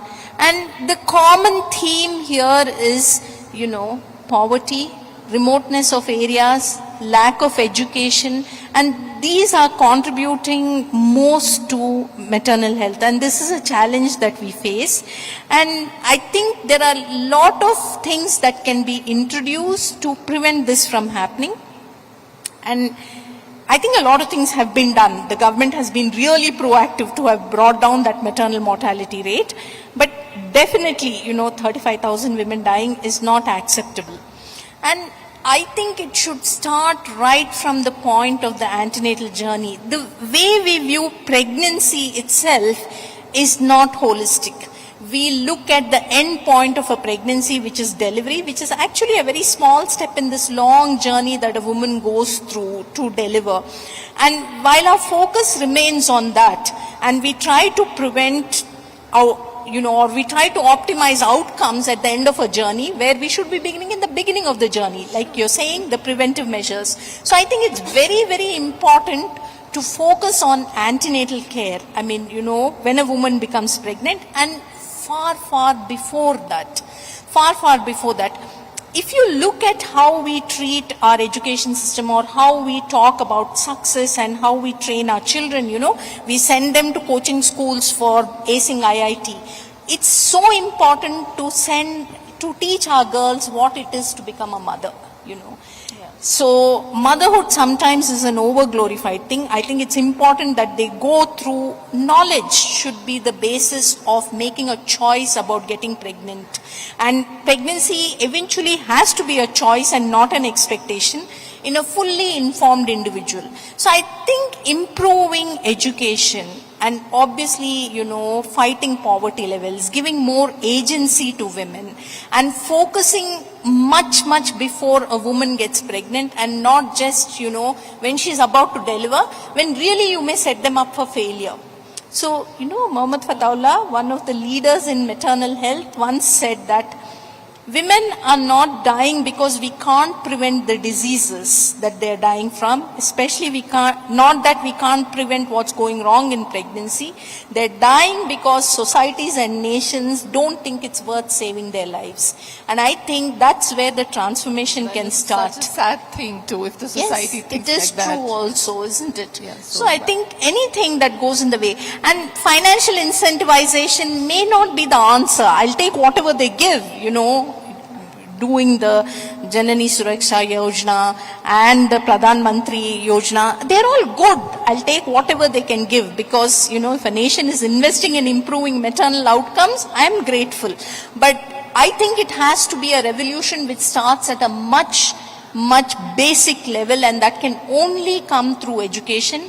And I think going forward, the only equalizer in maternal health care is going to be technology. Thank you. And I think you're doing incredible work in spreading this awareness. I'll now move on to Dr. Sivranjani. I've been chatting with her the entire evening, and I think she's a crusader in so many ways. So, Dr. Sivranjani, you've done considerable work in child health. And what do you think now is the hidden danger with adding energy mixes in children's drinks, which is very prevalently happening across the country? We all know, everybody sitting here knows that adding milk mixes, first thing, dental caries. Second thing, the child is going to develop a craving for sweet taste. And this is the beginning of obesity. Now it's a pandemic now. Epidemic, pandemic, whatever you want to say, obesity is there, and this is the beginning. This is the beginning, and whether it's sugar or jaggery, all the milk mixes are loaded with either of them. Bonvita or Boost or Little Joyce or Grizzo. All of these are loaded with either jaggery or sugar, and we have to stop this. We have to stop this, and obesity. And how do we do that? We have to raise awareness. We have to tell the mothers. Mothers are very vulnerable. It's very easy for them to believe that they should take the shortcut to give, nourish their child. Okay, they'll have some 101 millets in them, they'll have sugar, jaggery, and they say that they have double the amount of protein. What do they mean by double the amount of protein? If I give one egg and some tumbler of milk, my child's protein is done, and then again he's eating dal and rice. Why do I need extra protein? So, raising awareness, and government has to bring strict regulation. Like some countries have this red dot on foods containing excess sugar. So government has to do something like that, in the labeling. Okay, like how for organic food we have a green dot. Something like that, so that the parent knows, okay, if I'm buying this, I'm giving loads of sugar and jaggery to my child. And no shortcuts. Let children enjoy real food without watching TV, without watching cell phone. Eat the food and enjoy the food. This is the culture we have to create. We have to imbibe that and create more awareness about this. Yes. Adults also have to do that. We have to set an example first. Yeah. Well said. I'll move on to Dr. Jamuna. Dr. Jamuna, you've been a pioneer in women's health again, and you've been a gynecologist for so many decades. So in your practice, what do you find are the most significant barriers to women accessing timely and high quality gynecological care, especially in rural India? Thank you so much. Actually, I should thank the Times team for inviting me, and my good friend Dr. Aarti, who has connected me to this group, and the listeners, of course. The basic barrier is facility level barriers. Though we have facilities in districts or primary health centers, still they are not updated. Still they have lack of human resource, nurses, doctors, and infrastructure also. And at the same time, the distance for the women to travel, especially from the remote areas, to come to the facility is so difficult. As today somebody said that in hilly areas, we have seen that there are no track or no road. They have to come either carried or, so such is the difficulty. And there is a lack of awareness among women that the facilities are equipped with so many projects and all those things, and they are never aware of these projects. And other thing is, still the societal stigma is there. The women doesn't talk about her reproductive issues. And these things, I think, give a setback for her to come forward for her issues. And at the same time, I think we need to see that prospective numbers which we have achieved, though we have so many gaps, that institutional deliveries have been increased by 88% from 39% because of this Janani Surakshit Yojana, where they have given the cash, conditional cash transfer. And because of that, I think to some extent, the institutional deliveries have happened. And that is a, plus point, and it is a prospective point. I think that's very, very important. Yes. Thank you. Dr. Satish, I'll come to you now. You, with your integration of AI, are doing amazing work in, preventing diseases in children. So neonatal and pediatric intensive care in India is still underdeveloped, especially in smaller cities. So what are the key infrastructure training gaps that need to be addressed? And with the rise in premature births and critical care needs for newborns, what advancements in technology and treatment do you think can bring about that change? Yeah, I mean, it's a very, very important question, and very, very well thought about question as well. But the most important thing here is, yes, if you see across the country, newborn intensive care as well as pediatric intensive care, you have the best hospitals with the best equipment, with the best infrastructure, and the best people to man them. It's not just the equipment and the infrastructure. You need to have good people. It's not the machine alone. It's the men or the women behind the machine. But the problem is, just like how you have the best, you have the most, the pathetic kind of scene, when you go into the rural areas. So there's a huge divide between the haves and the have-nots, and the urban areas, the level 3 or level 4 centers in the cities, and the rural areas. So I wouldn't say there's no infrastructure or there's no equipment or there's no this thing. There is a lot. But the big question is, how do we bridge the gap? Yes, that's so important. that's the big question. We all are aware, and there's no easy solution to this. 2 cents worth of a solution would be, what we are doing at a smaller level is telemedicine. We have something like a cloud ICU, where in the intensive care in Hyderabad, because we have the whole expertise of the newborn intensive care specialists, the pediatric intensivists, you have the subspecialties, the nephrologist, the gastroenterologist, and the hemato-oncologist. The best way is if you could have a group or a network of hospitals connected with telemedicine, where the Supreme Court has come up with fantastic guidelines as to how it's got to be done. You can't prescribe medicines on the phone, but telemedicine is there. During COVID, it's gaining beautiful, popularity recently. Yes. So if you could use that technology, we have IoT. Your monitors, I can see the monitor real time, not just a video of the monitor. It's connected through IoT. I can see a child, I can talk to the doctor, I can even, even the lab investigations are integrated. So my intensivist sitting here can cater to the intensive care needs of, even the rural areas. And that is one way.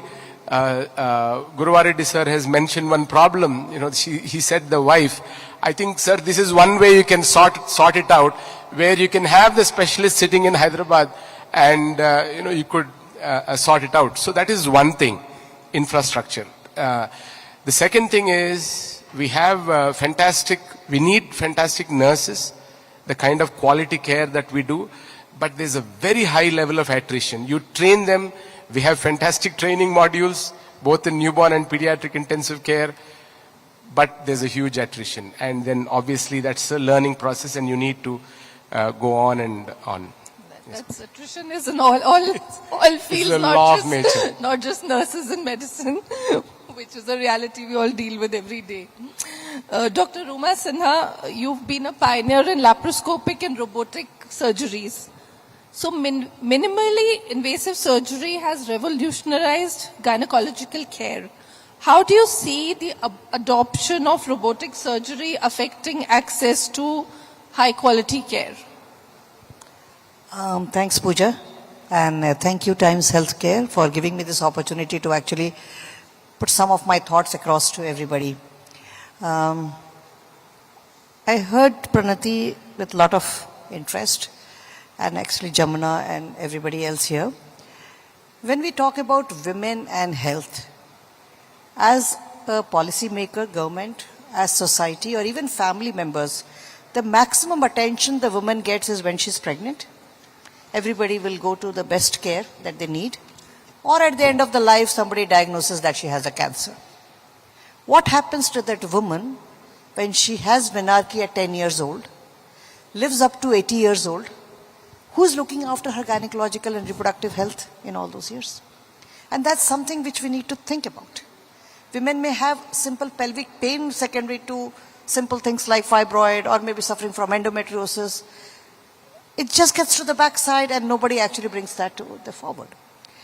That is where the minimal access surgery and now the advent of robotics can help these women gain and improve their quality of life. So I'm just talking about simple things like quality of life for women. If you look around in your home or yourself sometimes, you'll feel those are those few years where you actually did not bother. We went on with, even supposing you have simple period pain, you went on because somebody else needed the attention at that point of time. And I believe that giving them the best care, if patients or if women at that point require surgery, can be a game changer in the way they can take care of themselves, improve their quality of life, and of course, who's the benefit at their better quality of life? The family, the society, the nation. So that is where I think the integration of technology in giving women a better health care will definitely go down the road. I myself witnessed right from doing open surgery when I graduated to learning how to do laparoscopy and then learn how to do robotic surgery for the last 13, 14 years. There's a sea change. And the bottom line, if you look at gynecological problems and surgery, I would say all this, if they can bring an open surgery to zero, we have done great for other women of our country. And that's what we aim for. Thank you. Just while we are at this, how do you think, in your experience, we can better integrate women's health and wellness into the larger healthcare conversations that happen around the country? Yes, I think this is a very good point that you brought about. Unless we have conversations about women, their health, their quality of life at every forum, and I'm glad that we are having so many men sitting in this forum as well, because whenever I go to talk, most often I'm called to a women's organization or on a women's day to the women employee. I wish men are there because they are part to our getting better or having a better quality of life. So integrating everything together in the society form would actually be a great way to improve what we are trying to do for women in our country. Dr. Reddy, menopause and perimenopause are often under-discussed in public health. What steps can healthcare providers and policymakers take to normalize conversations and care around midlife women's health? Ruma also said. Yeah. So I think the fundamental thing right now women's healthcare needs, whether it's menopause, whether it's pregnancy, whether it's any other gynecological problem, is education and awareness. And I agree with Ruma when she says that as things stand now, increasing awareness and increasing education just for women is not going to work. I think you should make their families partners in their wellness. And again here, technology can play a big role for education and awareness. Education and awareness, because these are all very structured things people go through. I think like the journey of pregnancy, the journey of menopause, these are all physiological changes, but they instill fear because it's an unknown journey that people are undertaking. And if we improve awareness of these conditions, not just for women, but also for society in general and their families, and make them partners in the well-being of women, it will make a lot of difference. And when we talk of using technology for education, I don't think it should be bland messaging. You know, now cell phone everybody has. People are on social media. Very often the messaging that you see is extremely bland. You know, people are just going to swipe across. You should look at your target audience, package your message well, you know, either in the form of short films, animes, something that holds a person's interest, will read it and will actually relate it to a real life event. For instance, you can narrate a story about a maternal death and tell them about what were the reasons, you know, Mrs. X died. And that will stay better in their minds than bland messaging. And this has to be to the overall society, and there should be no hesitation in talking about these things. And, you know, I think overall, and we also have a great celebrity culture in our society, which in a way is good because we can leverage them also to package these messages. I think fundamentally it's improving awareness, improving education that is going to sort out most of these physiological changes that occur in a woman's life journey, that is pregnancy and menopause. I think it's the fear of the unknown which kind of, you know, can make things worse. Thank you. Going from women's health to neonatal health, Dr. Satish, what do you envision for neonatal and pediatric care in the next 5 years in India? And do you see a significant rise in technology-driven solutions like AI for early detection and monitoring? Yeah. Thank you. That's that's a question which is actually close to my heart. If you see technology and how it would impact both newborn and pediatric care, I could tell you my personal experience with the NGO that I run over the last 9 years. What I have noticed is, see, now both my children are doctors, but when I ask them what is the kind of preventive health care that happened in their school, so their kind of preventive care was, what's the kind of off-thal examination you had? You know, can you see this number? Can you see this? And can you see that? So the kind of preventive health care was very, very, very basic, and it's not accurate. But we all know prevention is better than cure. So what we have done in the last sort of 9 years is, we thought the first and foremost thing is we had technology in place, number one. Number two, we had good infrastructure, and at the same time a good standard operating procedure as to how do we do the preventive health care. For example, if we have to do off-thal, you know, everything from a refraction to a fundoscopy to a retinoscopy, everything has to be done in the periphery. So with that, what we have done close to 14,000 children across 5 Indian states. And the numbers are staggering. 22.5% of children have it. I myself, when I was 5.5, exactly, I couldn't see the board. I used to walk up to the board and then come back and write the notes. So obviously your performance comes down, right? Yes. So that is ophthalmology. So rather than just doing it for the sake of doing it, do it accurately. So that is for eyes. Yes. Next, if you see, we have 7 stations. One of the station is anthropometry. That means your obesity, your stunting, and your growth or wasting. As she said, obesity is a problem, so is malnutrition, or so is stunting. You pick them up early, identify, you can do something about it. There's many ways you can do. Second. Third is, for example, again, childhood hypertension. How many doctors even know, other specialists know, that kids too develop hypertension? And in our percentage of children I was discussing with you earlier, there were about 5.2% of children who have hypertension. And mind you, these are the children who, by the time they are 18 or 20, they have severe heart disease or kidney disease, or they end up dying. So it's either mortality or morbidity. So big numbers. At the same time, your audiometry. That means, am I using the best equipment? Am I using my OAE? Am I using my BERA? Am I using my tympanometry to diagnose them at that stage? So the percentage we picked up across these 5 states, in, the kind of, either unilateral or bilateral deafness, or sensory neural hearing loss, or conductive hearing loss, is 3.2%. It's mind-boggling.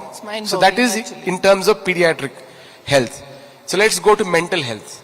That's something, again, we are working with IIIT and we're trying to make huge strides there. We developed a system or a tool called Psych Screen, where I send a questionnaire to a mother, father and an 11-year-old child, and based on that questionnaire, my tool can pick up whether the child is at risk or not. Just one question. Is this tool being used only by you, or have you shared it with a lot of other hospitals across the country? No. We are still, it's all validated, it's done, and we have got it used in about 14,500 children. It's working beautifully. I'm working to have more numbers. And we have integrated that to machine learning as well. And what we're trying to build is the next level. How do you integrate something else to build it better and faster? With the detailed psychological assessments, what is the percentage? Can I make, see for example, Psych Screen is picking up 15% of children who are at risk. Now, the actual children who are really having a problem with detailed assessments is 4.2%. So now how do I reduce that 10% of the children who are picked up? So those we call the false positives. So this is what we are learning, and hopefully in the next couple of months, with the integrated tools that we want to do, I think wonders could be done. That's amazing work you're doing. Yeah. We'll go back to Dr. Sivaranjani again. So from neonatal to adolescent health, especially among girls, is often neglected. So I'm saying adolescent health in young girls is often neglected. What steps can healthcare systems take to prioritize and address the specific needs of this group? I think Dr. Satish has already addressed most of it. So I would say, whether it's a private school or government school, I think we need to have a counselor for the adolescents, or for that matter, any child to go and talk to. And it's very important to understand that it's not that we counsel the child alone. We counsel the family as a unit. Because most of the problems stem up from how the parents take care of the child, or, So it's very important. This is where I feel we are really totally lacking.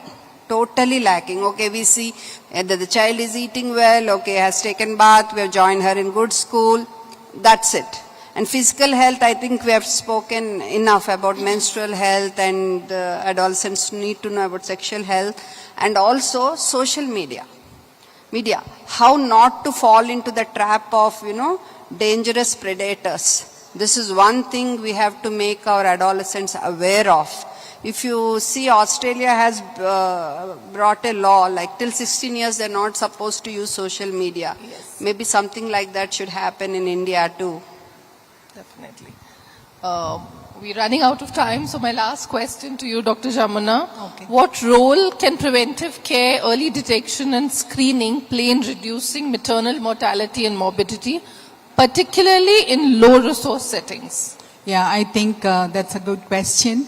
But adding to her adolescent health, Yeah. I think we have to talk about the abuse also at the same time. Nowadays, I think Foxy and all our members have taken a stride, and we have started one initiation called Dhira, and we are going to schools and colleges talking about those things and how to identify, and at the same time, what are the protections taken. So just adding to that.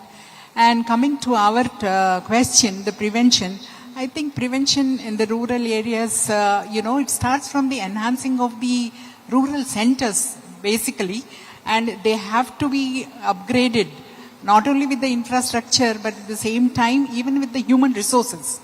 And the women who are in remote areas, for them, the accessibility should be there. And we know that, for that accessibility, we need ambulances and the proper referral system. The person who is looking after these women should identify the complications or imminent anything, and that person should be able to refer the women for a tertiary care. And at the same time, and these technology like telemedicine, all these things do help. And now we have this AI-generated colposcopy, which is very good. And if we take into the remote areas, I think we can identify cervical cancers very early. And that way we can give the, quality of services to these women. Yes, thank you. Yes, of course. Can I just add to the maternal mortality bit? So this, I think, there's a lot that we can be doing towards reducing maternal mortality, particularly in the remote areas. Access is one thing that she has mentioned. But we know during COVID times, we reduced the entire antenatal visits to just 4. 4 important visits, where, you started at maybe 8 to 12 weeks and stratified those who could develop hypertension or who had risk of developing some form of fetal anomalies. And so the chore of constantly visiting a health center just to get your iron and calcium tablets or 2 doses of tetanus toxoid itself exhausts women, and families. So I think moving on to a digital platform, that will be the greatest equalizer. Because if you reduce the number of visits, you'll enhance antenatal care. By the time you bring them for that ultimate event of delivery, the better state they are in, the less amount of disease, anemia and hypertension they have, it's far easier for them to navigate the process of delivery and come out of it well. So strengthening antenatal care and not making it a brick and mortar game. You don't need to have a physical facility, but you should enhance technology which can reach and become a great equalizer. And it can't be just based on financial incentives, because when you put into place financial incentives, you automatically create middlemen also. But adding to that, I think now after this COVID, no women would like to go for, video consultations. They say that, no, we don't want a video consultation and we want to come physically for the antenatal checkups or whatever. And they feel confident and, comfortable coming to a obstetrician for their examination. Probably we can reduce the number of visits, as you say, but then I think they are more comfortable and confident when they visit physically. Another last thing we like to mention is the ORS crusade, which Dr. Sivranjani is doing. Would you like to talk about that, please, before we end? This is one thing which is giving sleepless nights to me and my family secondarily, because of the way I'm passionately trying to let everybody know that we have to hydrate people the right way, not just children, everybody. This is summer, diarrhea, vomiting, dehydration. So the best liquid to give to correct dehydration is WHO recommended formula ORS.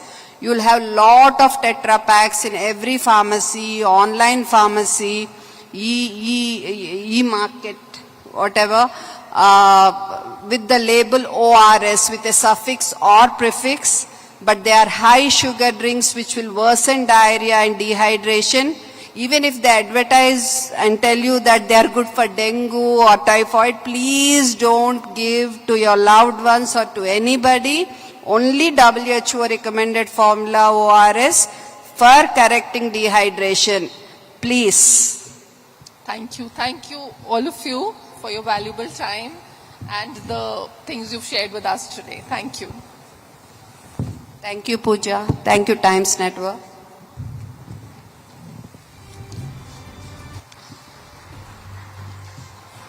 Thank you, experts. That was truly enlightening. May I please request our honorable speakers to please remain with us just a little longer.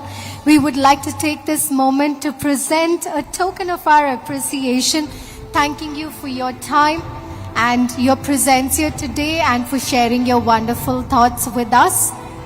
After this group photo opportunity, may I please request the moderator of this session Ms. Pooja Sethi to kindly present mementos to all our speakers on the stage.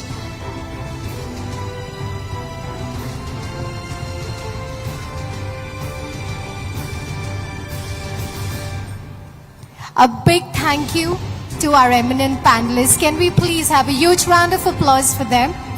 That was truly an enlightening discussion that we just witnessed.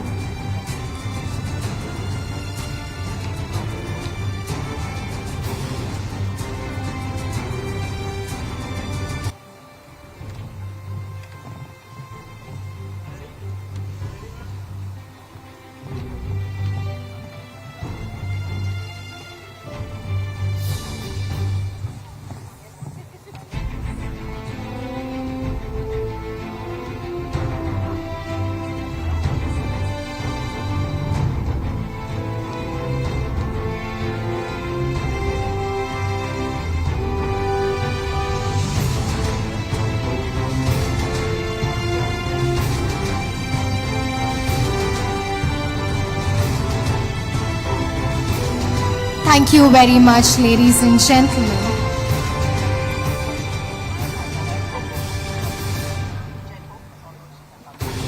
I request everyone to please remain seated because this brings us to our next and last session of the day on India's health tech revolution, rising from local to global, which talks about the healthcare technology, something that is touching all of us. The health technology segment in India, which comprises of over 10,000 startups, is projected to triple in value by the year 2028. The Indian health tech is expected to take a lead and create strong market acceptance. Local players are also expected to scale at an international level. Ladies and gentlemen, with these words, it's time to invite on stage those experts who are here to share their thoughts further and enlighten us on this incredible topic. May I please welcome on stage Nishan Ali, Founder and Chief Executive Officer, Neurologic.ai.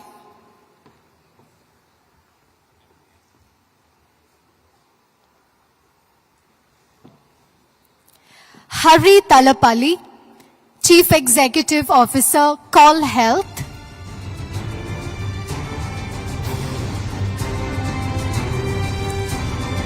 Vikram Bhupala, Founder and Chief Executive Officer, Nephro Plus. Dr. Vidhi Bhanushali, Chief Executive Officer and Co-Founder, Scano. And may I please invite the moderator of this discussion, Dr. Karthik Anantaram, Vice President, International Group Oncology and International Apollo Hospitals.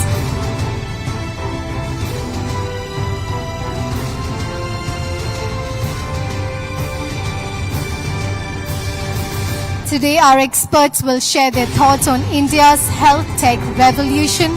Please begin by giving them a huge round of applause. Over to you, Doctor.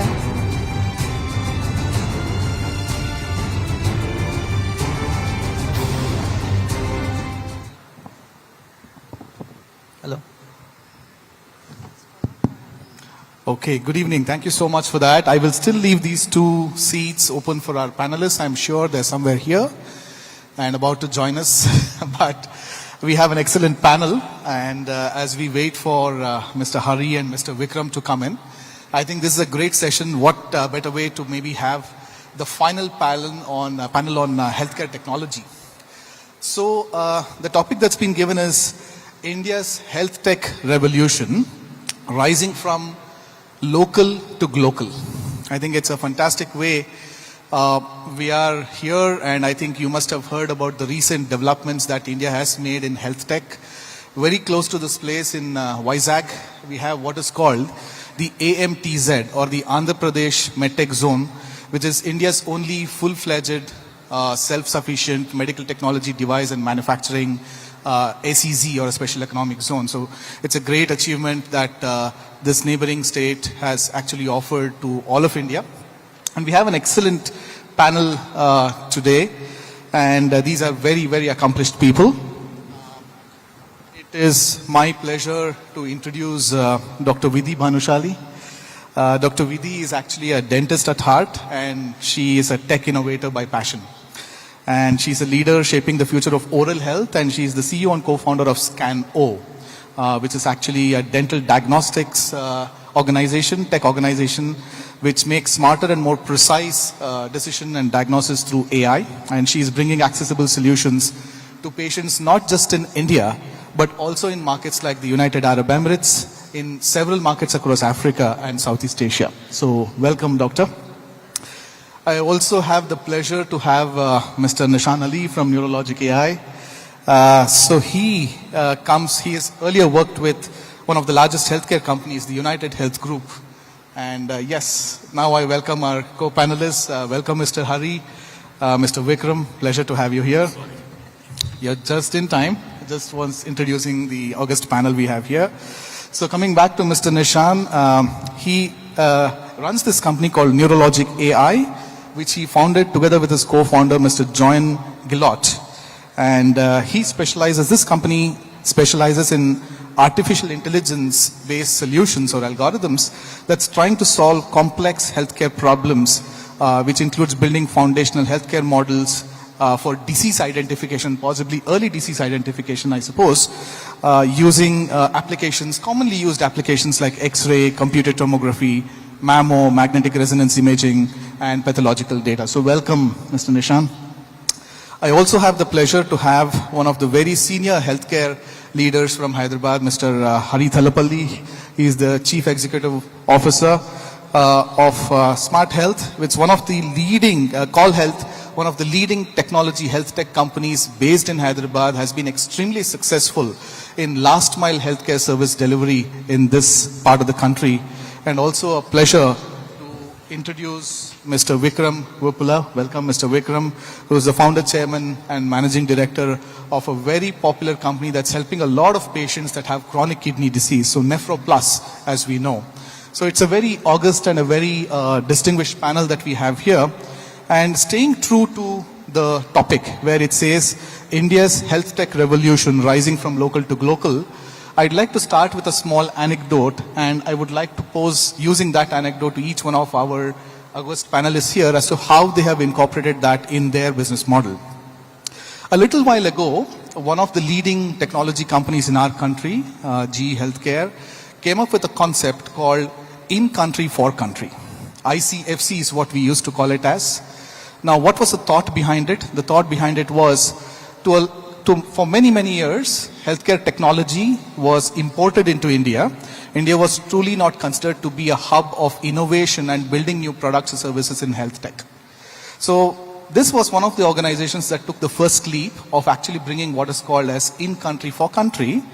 And that later on took a much larger form into becoming what is called as make in India but make it for the world. Which means that there are so many other economies, countries, which are similar to our country culturally, in terms of GDP, in terms of what the patients can afford in healthcare, and technology is a huge, bridge that bridges the gap in making sure that access is brought into many of these countries as well. So therefore, I will first start with Dr. Vidhi, that in her line of business, how has she adopted this concept of in country for country, and then later on expanding the horizon of that into made in India for the world? Thank you, Dr. Karthik. I would like to thank the Times Group for arranging such a wonderful summit, getting all the stakeholders in one place to initiate these discussions and then eventually having outcome-based. Well, with respect to built in country for the world, I would like to present a small example. Let's go back a century. With respect to my discipline in dentistry, 100 years back, or even just 30 years back, India was importing literally everything.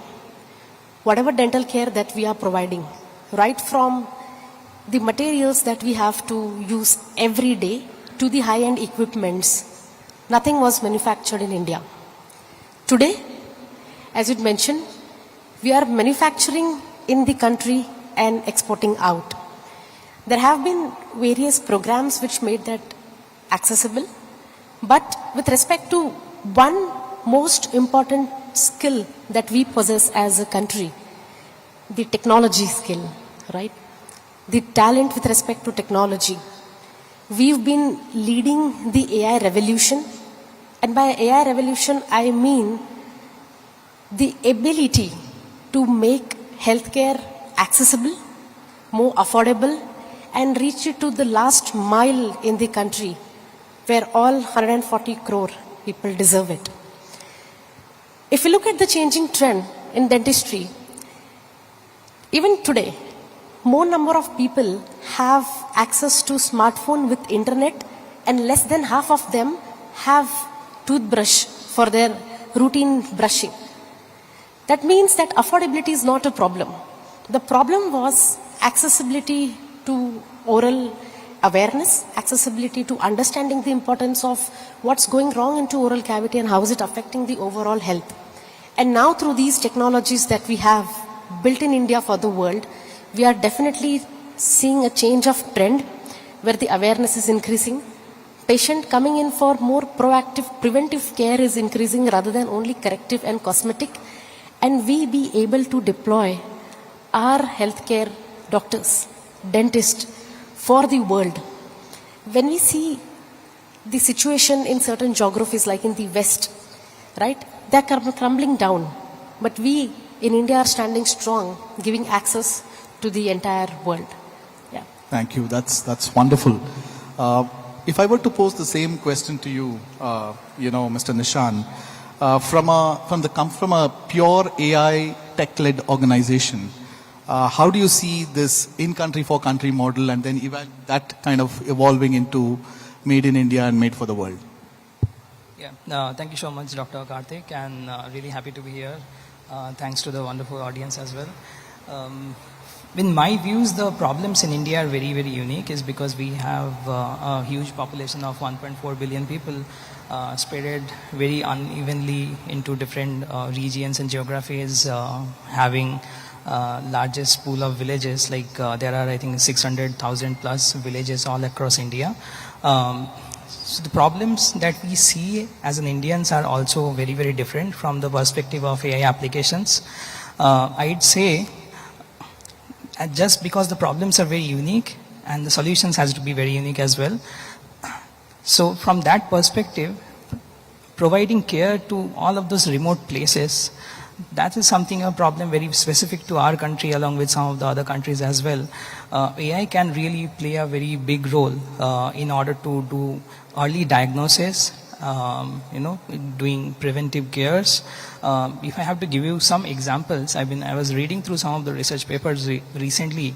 There have been some, let me take that example of brain stroke, which is one of the lethal causes of death in India. Like this probably the third most lethal cause of death right now, and sixth most cause of disability around Indians right now.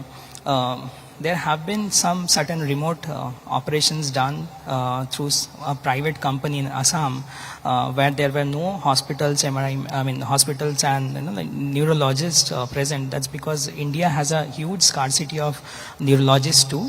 Like if I'm not wrong, this is one neurologist per million Indians. That's the bad ratio that we have right now. So imaging was done and AI models have predicted the brain clots, and within a matter of a few minutes results were out if somebody is suffering from brain stroke, which is very lethal. And what we know with the medical sciences progression, that the hour after the stroke is very crucial. That's called the golden hour as well. So if we are able to use some or other form of AI where doctors cannot really reach to diagnose patients with imaging and provide them preventive cares to recover, that's a very unique problem to solve. And that particular region in Assam was able to solve it with 97% accuracy in order to understand the blood clotting over there, which I believe is a very unique problem that we have solved in our country, and that can teach the entire world and become a true global solutions in a way. Thank you. That's very insightful. Now I'll come to the story of Call Health. Mr. Hari is here. He's been leading this organization from the front for many years now. And this, as many of you may know, is a new age healthcare services company, and they built the world's first integrated platform that combines physical, virtual, and artificial intelligence enabled healthcare services in a very patient-centric manner. So my question to Mr. Hari is that I think before this panel, we heard a lot of good words of wisdom from our Honorable Governor, from our IMA President, etc. about Gaon Chalo, how do we improve access to rural healthcare, etc. And as we understand, the business model and the way how Call Health delivers its services is very apt in terms of enhancing access to healthcare even to the remotest parts of the country. So we'd like to hear from your experience, sir, about how Call Health is not just revolutionizing healthcare service delivery in the urban setting, but also into the remotest part of the country, which is where the true need is. Thank you, Karthik. First of all, apologies to all of you. I know that this panel is in between your good times and the rest of the evening, but we'll finish soon. 2 points that come to my mind when we talk about capabilities that we bring in this country, which potentially is not only extrapolated throughout this country, but can be taken to the rest of the world.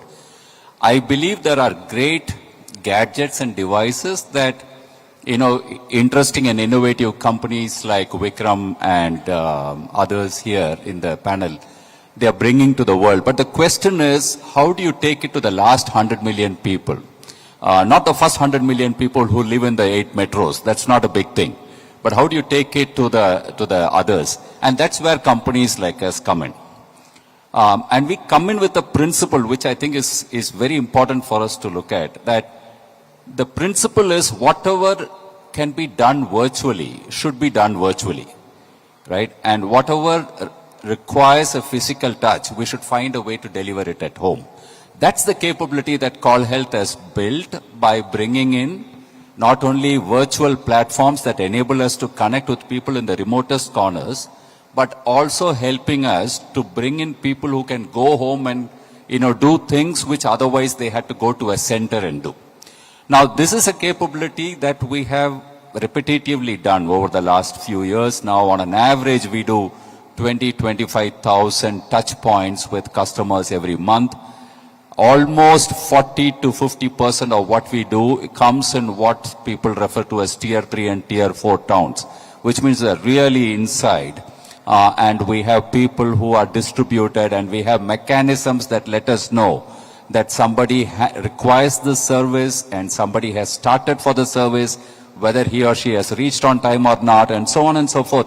Now, visualize that capability with fraud detection, with capabilities to prevent impersonation, and so on. So now, when you build capabilities like this, there are about 5 billion people across the globe who have similar challenges like what we have. And the way to look at this is to see whether these capabilities that we bring to the table can be taken and implanted into other countries and extrapolated into other countries. I think that's a huge opportunity, and that's something that we are looking to do. So 2 things that I would like to summarize before I hand over back to Karthik. When we think health tech, most of us think products. I think that's a flaw.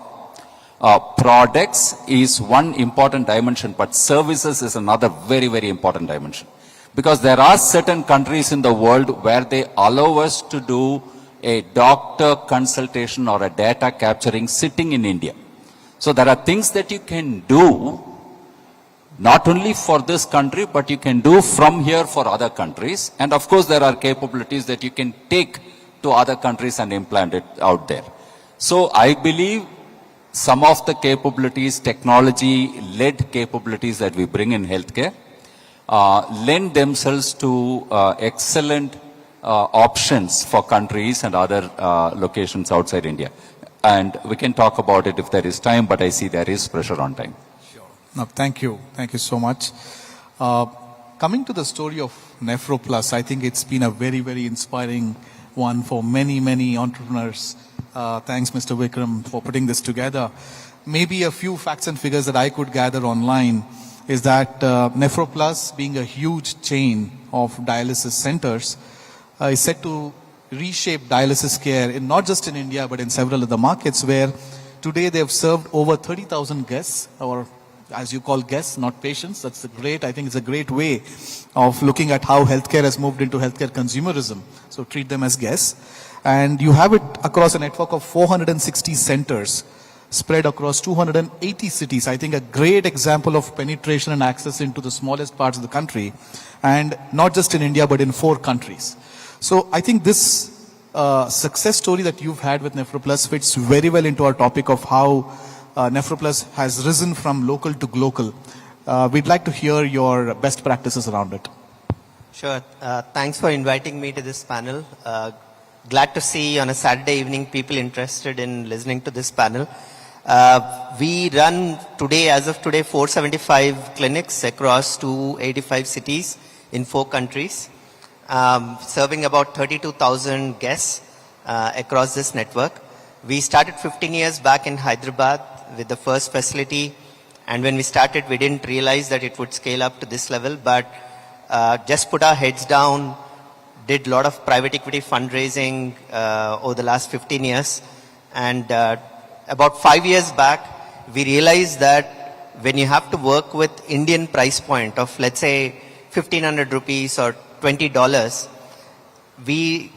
we understood that we have built a lean and mean platform which is not only relevant for India, but it could actually make a huge impact in other emerging economies. So 5 years back we went into Nepal, and then we looked at Southeast Asia. We looked at Philippines as a very good market, 110 million people. Price point is much better than India. It's today 5x the price point of India. And of course our economics are much better in Philippines compared to India. Now, what we leverage from India is the volume that we have built across the country. It gives us a huge procurement power. The tech that we have built, we are not a tech-driven platform, but tech-enabled platform.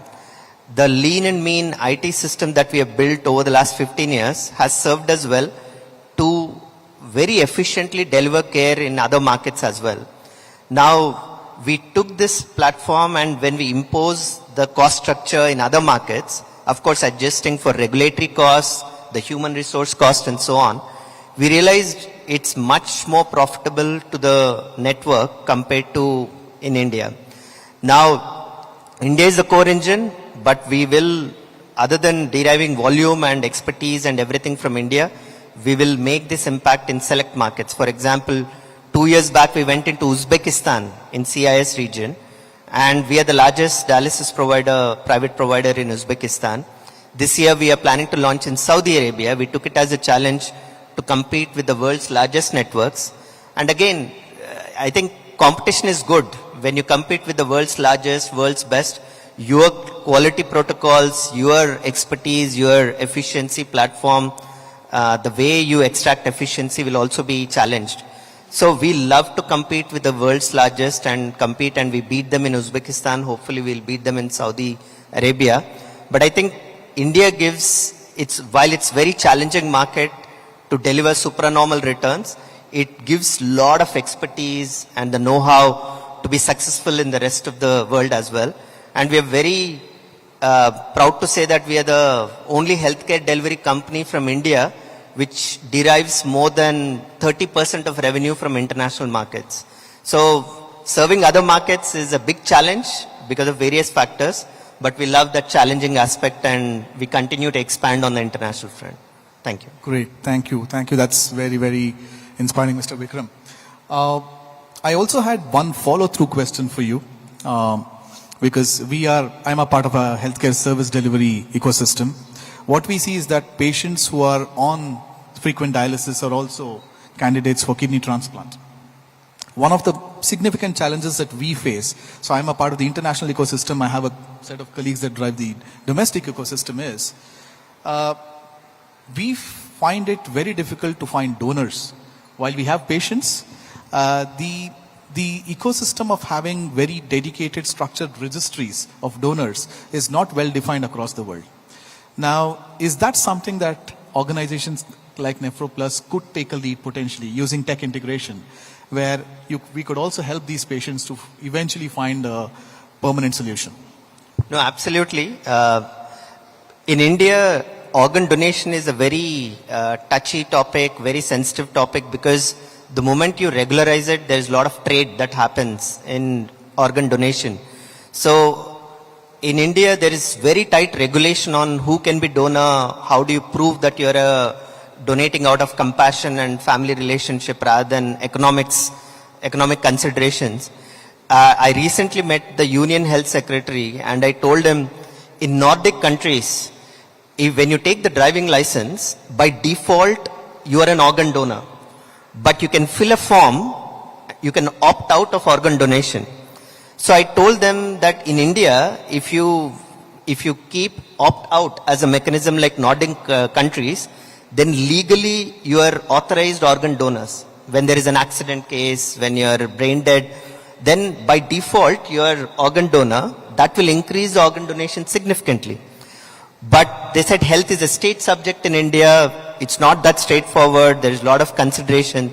In India, unfortunately, there are many religious considerations where people feel that it's not good to donate organ.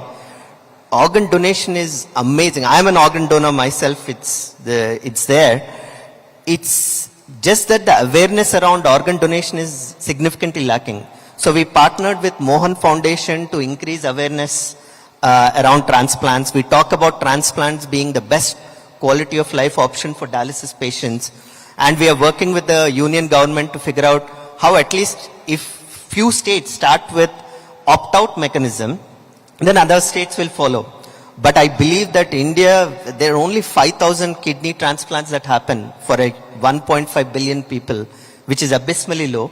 But the government has to get the act together, because if it's not done carefully, then it becomes a trade. So it's not that private organization can quickly build a registry.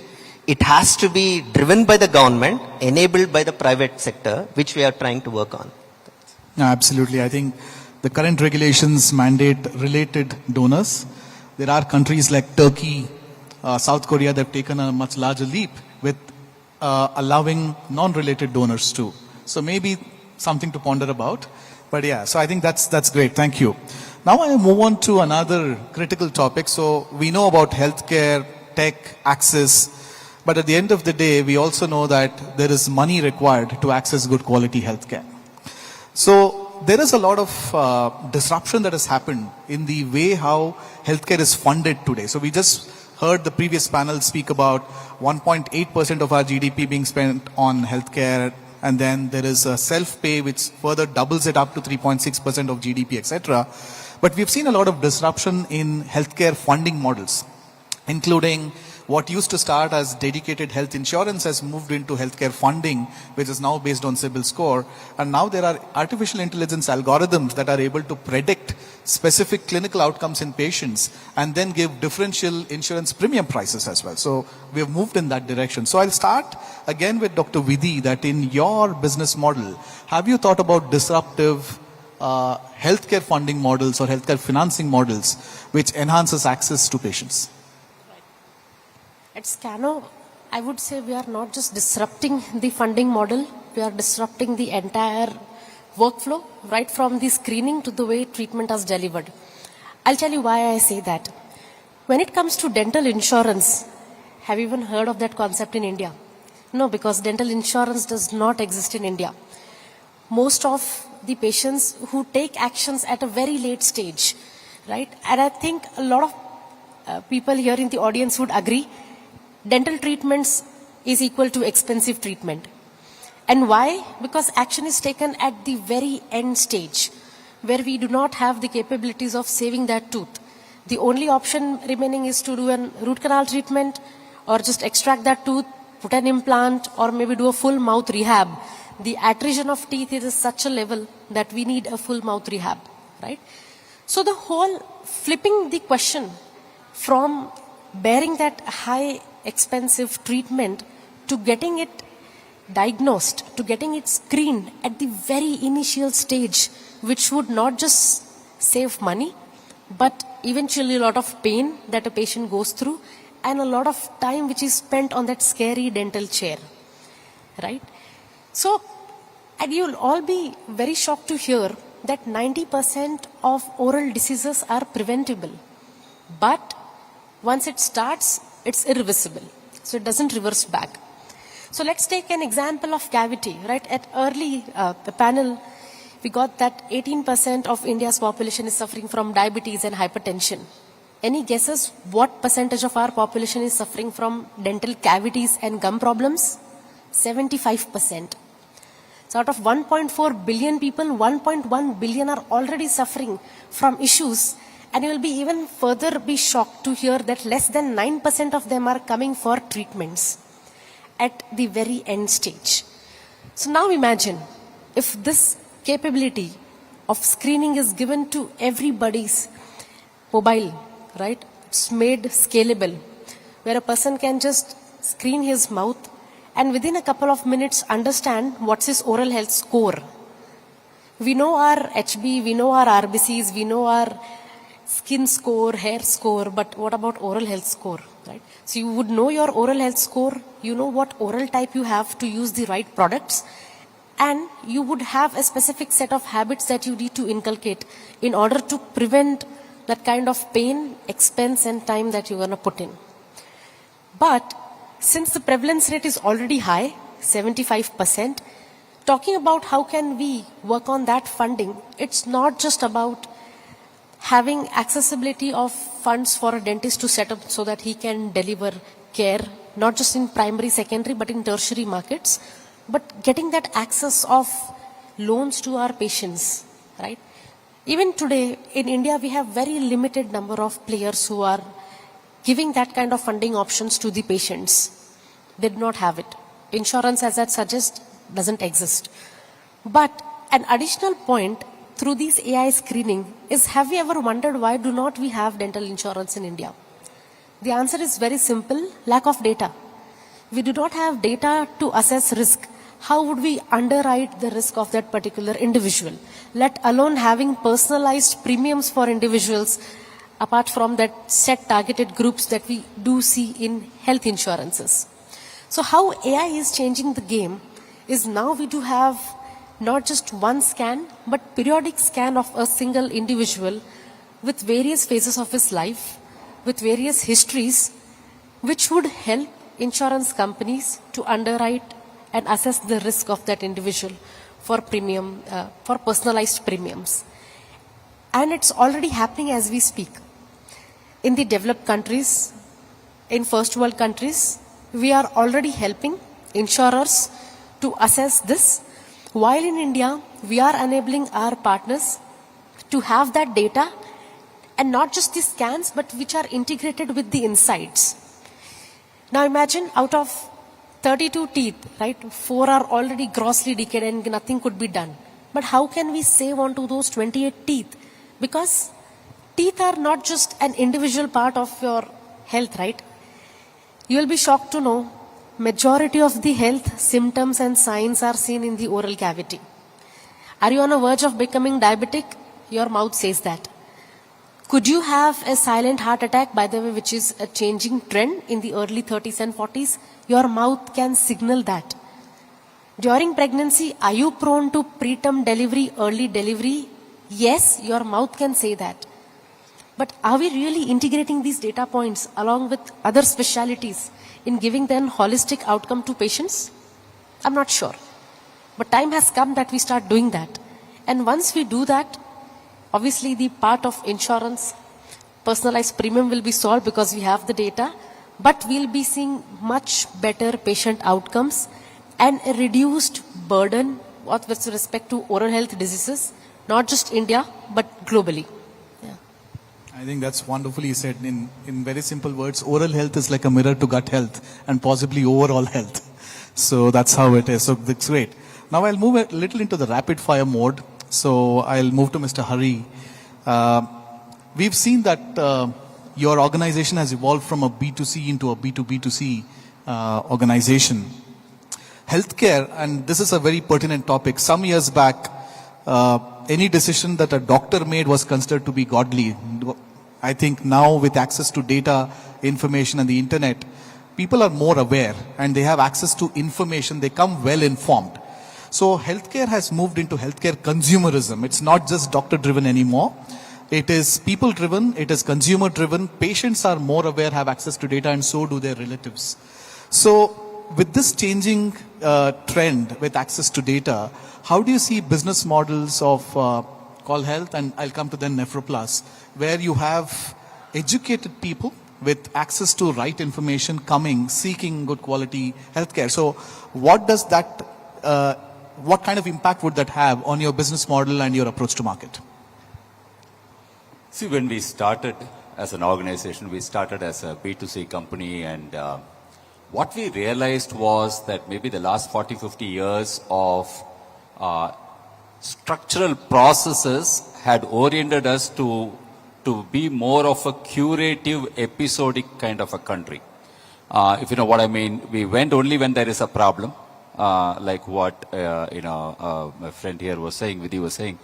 And the second was that you went for a problem, you got it sorted, and then you forget about the whole thing, right? So the continuity of care, or the preventive and personalized care, was something that we realized was not in our DNA.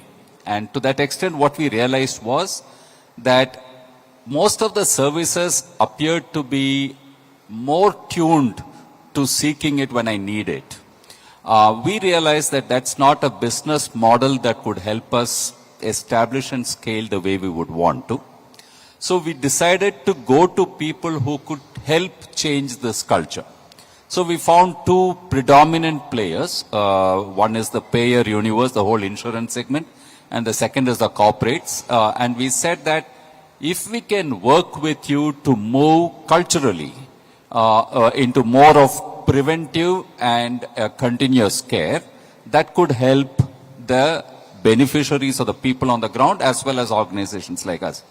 Because you are able to bring in data points across a period of time and do a longitudinal analysis of what is going right or what is going wrong, which is something that technology helps you do today. And like what Vidhi was saying, you are able to predict what can be your problem if you don't address this right now. So that's what technology is helping us do, and that's what we are focusing towards. We have found that to talk to payers is not going to get you the results. You also have to talk to the reinsurers on top, really. Because you have to come from there down to the insurers, down to the beneficiaries. So a lot of what we do now is B2B to C, and is focused more towards preventive, personalized, continuous care, and empowering the patient to understand where he or she is today in the health spectrum, and whether they can do a few things to improve their, what we call as the health index. So that's where we are pushing with technology, and hopefully, I mean, companies across the world are multi-billion-dollar valuations today who are in this space. And that's probably where we can aspire to go to and take the solution to the rest of the world. So that's how I would. If I were to pose the same question from a Nephroplus perspective on healthcare becoming more consumer driven and oriented, so what's been the impact of that on your business model? No, I love the fact that it's more consumerism in the play right now. The more the awareness increases, the more consumerism is at play, the better the clinical outcomes will be. Because the market will react to the pressures of the customers at the end of the day.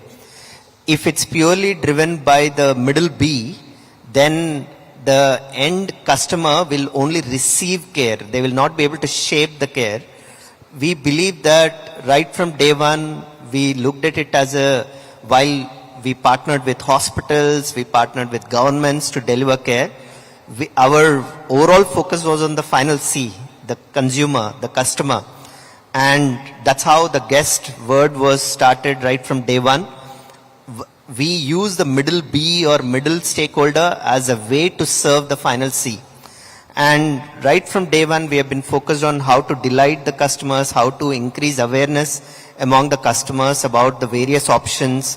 What does dialysis quality mean? What are the various options to improve, upgrade their clinical protocols?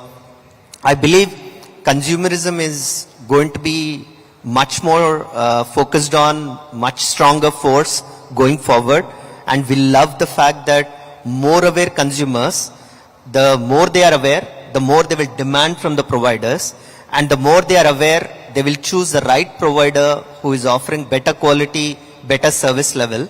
The problem we saw in India is that most of the times consumers are just receiving care in a very passive manner. And when people are not enabled, when people are not powerful enough to understand what is going on, what are the clinical issues, what are the service level issues, then they just become very passive and they die very quickly. The more consumer is aware, the more they are knowledgeable, they will demand the right care from the providers, and that's what differentiates NephroPlus from the other providers. So we love consumerism. We are looking forward to even more consumerism in the future, and the more demanding the guests are, the more we are on our toes. It's actually very good force for us to deliver even more value, even more clinical outcomes, even more service levels, if our consumers push us very hard. Yeah. More power to you. Thank you. That's wonderful. Now I have a very interesting question for Mr. Nishan, whose company is completely around AI. Recently, I think most of you might have heard the news that China launched the first AI-driven hospital. Right?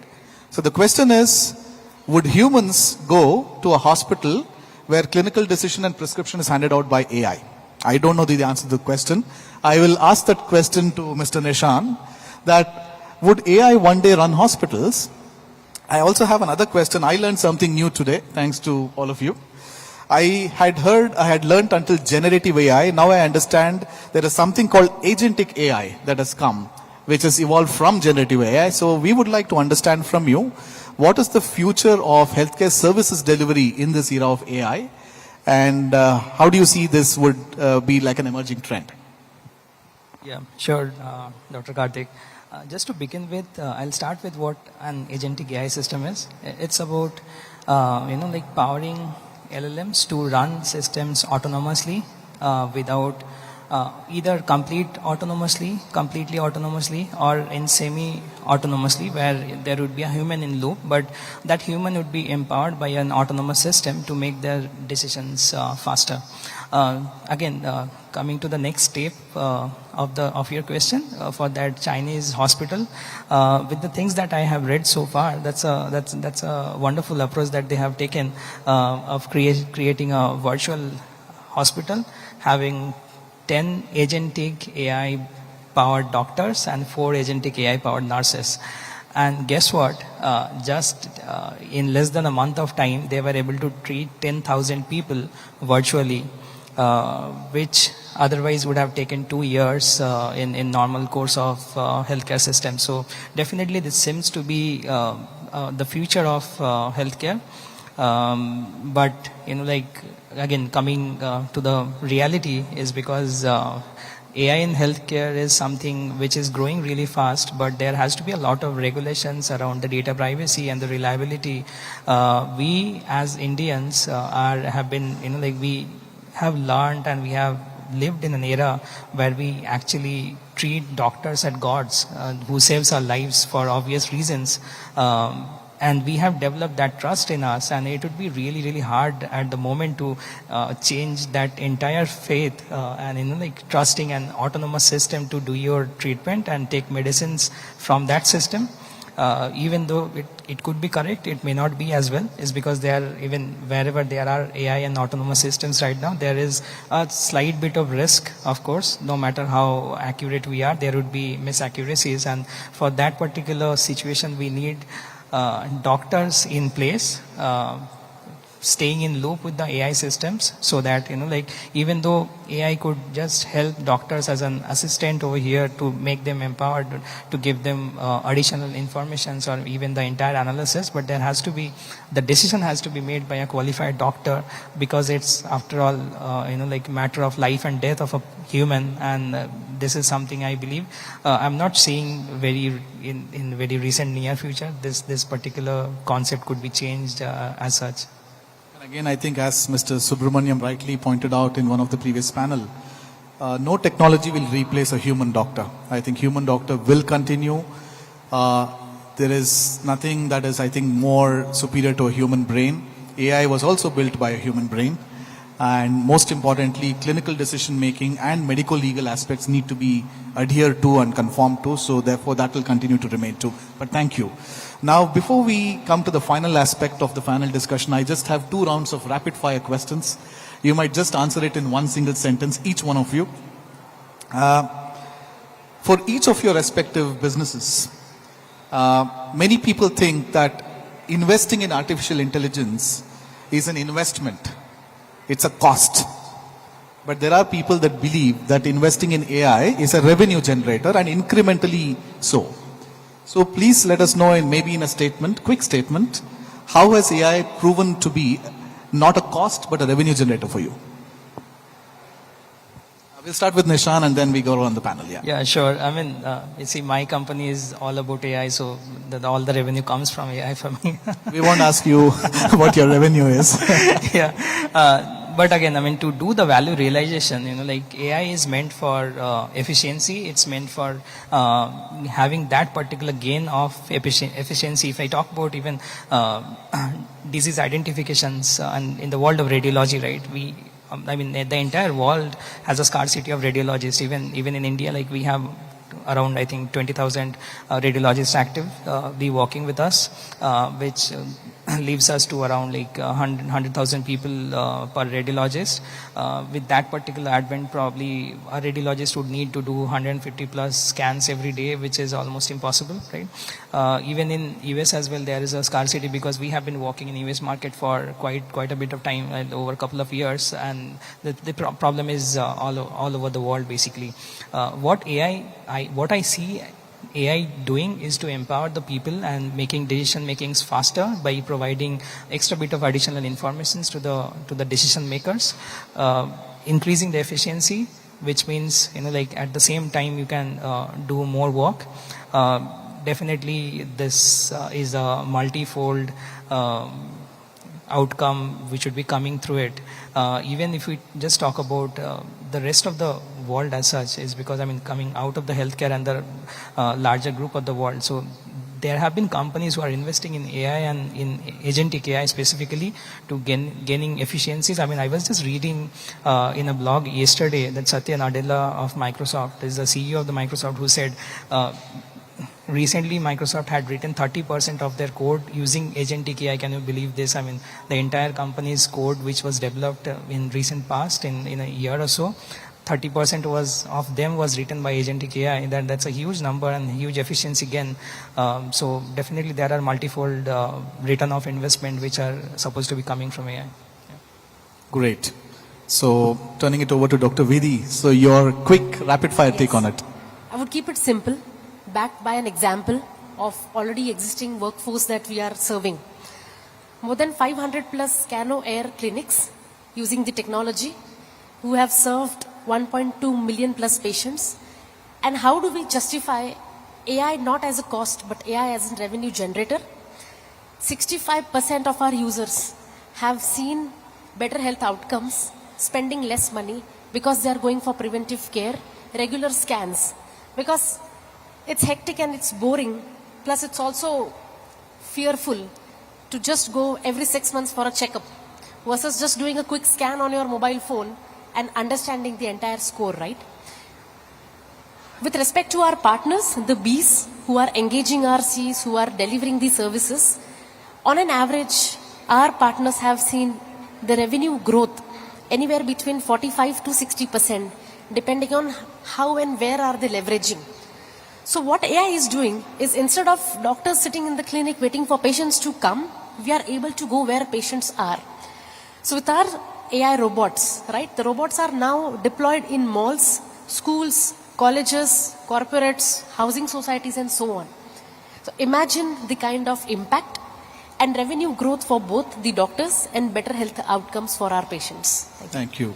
So our MC is back on stage. That means that we really need to do rapid fire. But again, Mr. Hari, if you were to put it in one statement. Yeah, no, I'll put it in simple terms. We work with about 1,500, 1,600 different providers across the country and deal with, like I said, 25,000 instances of interaction. The ability to identify fraud, the ability to identify mirror reports and so on is something that is humanly not possible. So AI helps us identify those and therefore better and sharper clinical accuracy in what we do.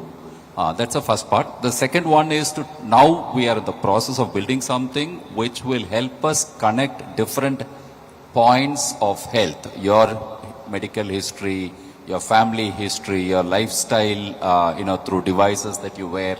So we are trying to connect those so that we are able to provide a meaningful input to the customer, but that is still in a testing phase, it is still not launched. So those I would say is more around experience, not around revenue. Mr. Vikram? So right now we have leveraged AI only on the cost side. For example, our customer service is completely run by chatbots, AI chatbots.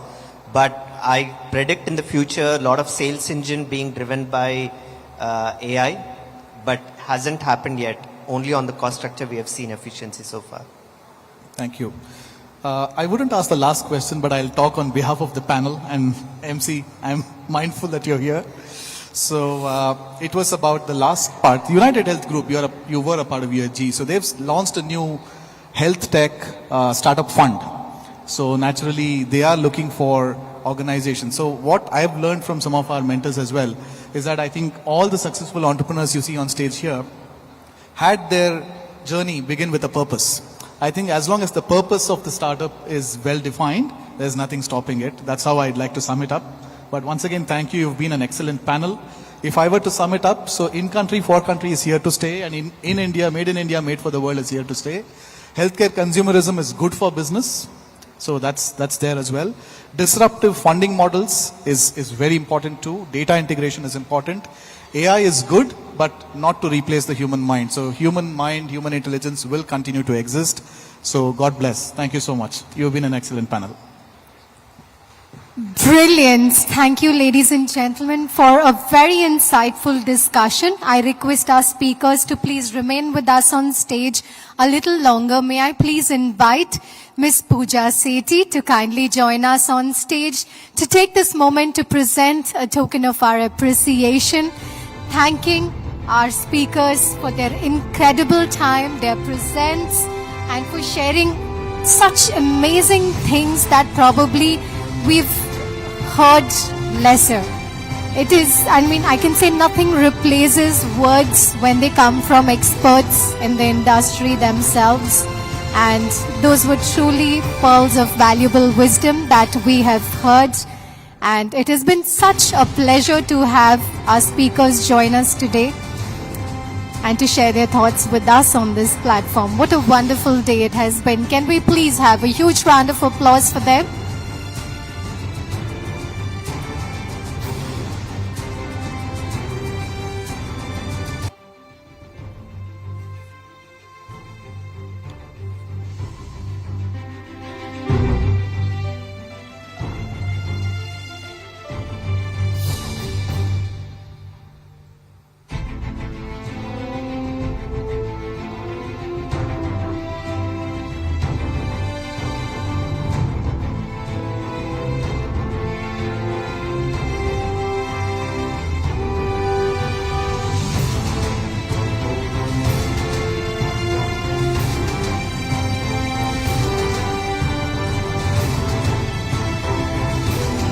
Thank you, Ms. Sethi. And for the final time, let's have a huge round of applause for our speakers. That was a brilliant discussion that we just witnessed. Thank you, ladies and gentlemen. It is a matter of great pride that the south of India leads the pack when it comes to major innovations being driven from the heartland of our country. You know, right from being the pharmacy of the world to becoming an innovation hub, healthcare legends here in South India have put together their energies to eliminate health inequities and have attained a very unique position of having witnessed a massive growth in medical infrastructure, making quality healthcare accessible to patients both in private and public healthcare sectors. The surge in investment that we are seeing year on year is truly poised to transform southern India's healthcare landscape, building a robust medical infrastructure. And all of you, ladies and gentlemen, are a part of this incredible industry that is truly changing lives day by day. But that is what we witnessed here today, and that is what this evening has been all about. To bring together health and pharma honchos of South India who brainstormed, shared their insights, swapped ideas and deliberated on the new imperatives of the Indian healthcare and life sciences here at the Times Network India Health Summit 2025 South Edition. We would like to also take this moment to thank those who made this evening happen. This event is driven by Audi Hyderabad and our robotics partner, Prospero Dynamics. What an incredible evening indeed it has been, ladies and gentlemen. But this brings us to the final set of awards for this evening. There is so much to thank everyone for, and finally today we would like to take this moment to honor excellence and recognize brilliance in healthcare here in South India. To present our final set of awards this evening, may I please call upon our guest of honor, Dr. Dilip P. Bhanushali, to please join us on stage. Ladies and gentlemen, let's have a huge round of applause for him, please.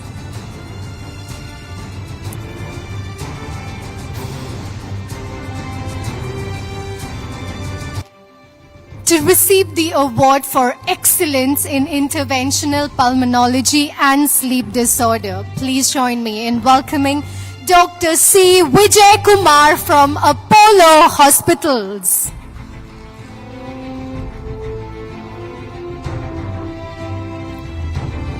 I request all our award winners to please remain with us until the end of the event.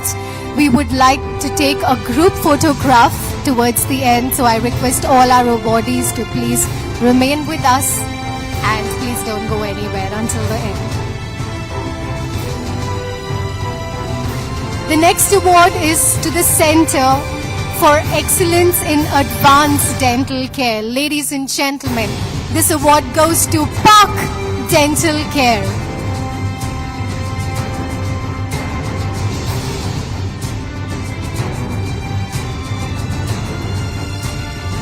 Here is the entire team taking care of your beautiful smiles day in and day out.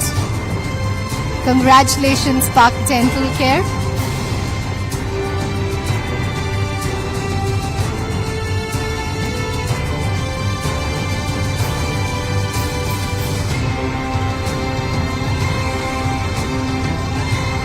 Next, we would like to felicitate a visionary in neonatal and pediatric critical care.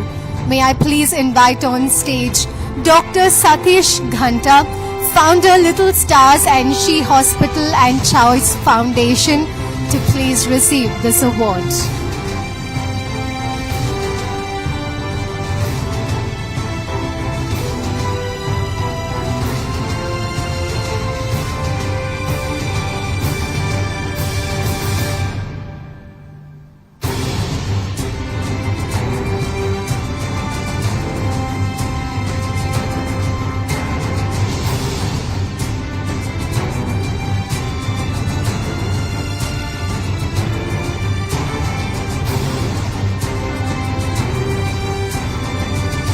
With the next award, we felicitate a visionary in first aid and preventive pediatrics.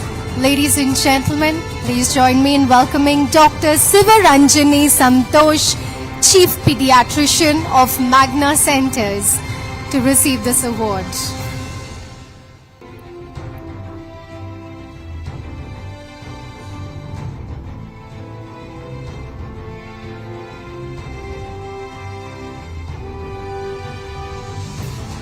The next award recognizes the best emerging robotic joint replacement surgeon. May I please welcome Dr. Vikram Bairi, consultant orthopedician of Yashoda Hospitals, to please receive this award.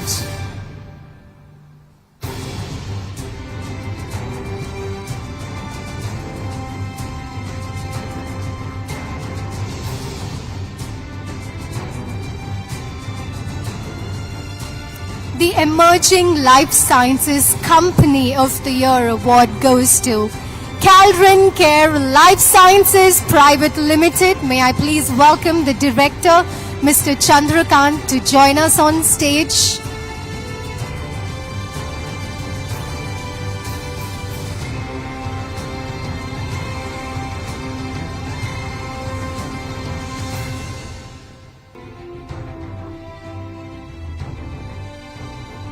The next award recognizes excellence in hand, wrist and microsurgery. Can I please invite on stage Dr. Gopinath Bhandari, Senior Consultant, Apollo Hospitals, to receive this award.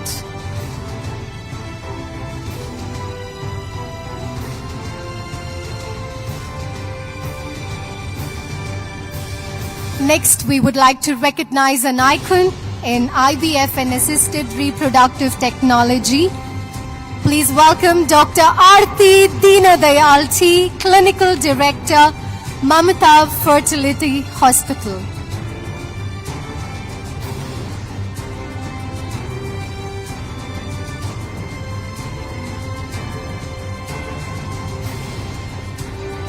The Excellence in Quality Healthcare Delivery and Precision Medicine Award goes to Continental Hospitals. Can I please request the Director, Mr. Raghunath Reddy, to please join us on stage to receive this award.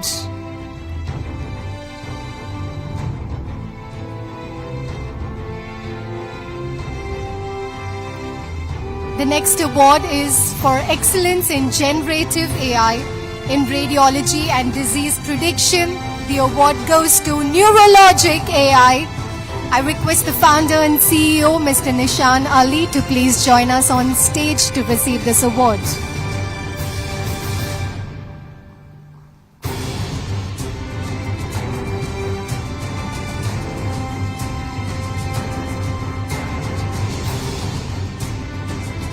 The Excellence in Arthroscopy and Sports Medicine Award goes to Dr. Arun Montella, Senior Consultant, KIMS Hospitals.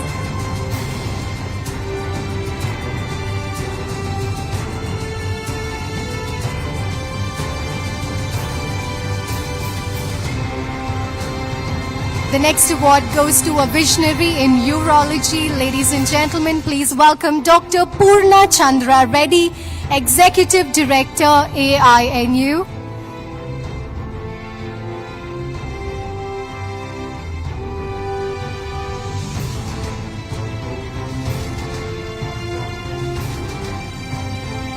The next award recognizes excellence in implantation audiology.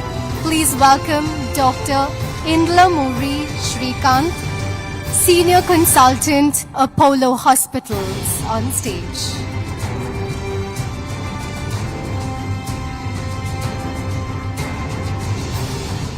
The next award is for excellence in physiotherapy care. This award goes to Dr. Shrikant Pisala from Argala Revive.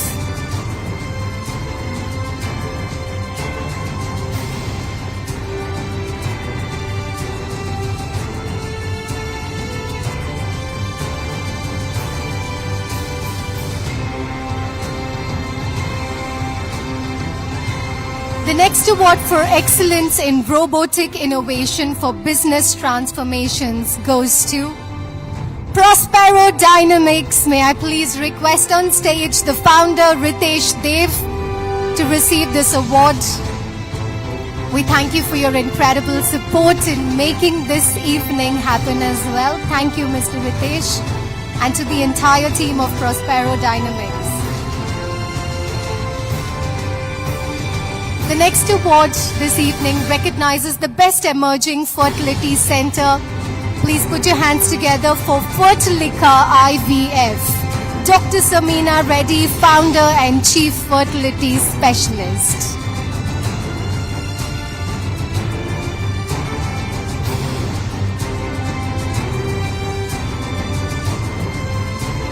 The next award felicitates an icon in nephrology. Ladies and gentlemen, please welcome Dr. Ashwini Kumar Panigrahi from Apollo Hospitals.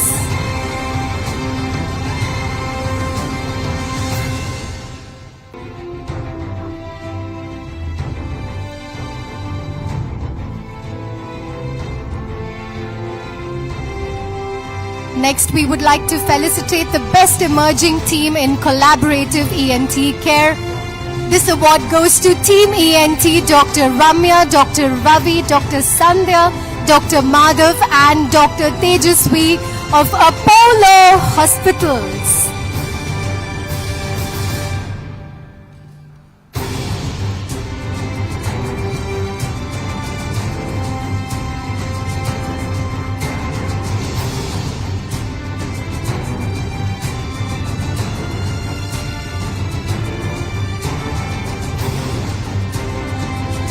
Our final award this evening, recognizing brilliance in healthcare, goes to Excellence in Oral and Maxillofacial Surgery. The winner is Dr. Sukhwinder Bindra.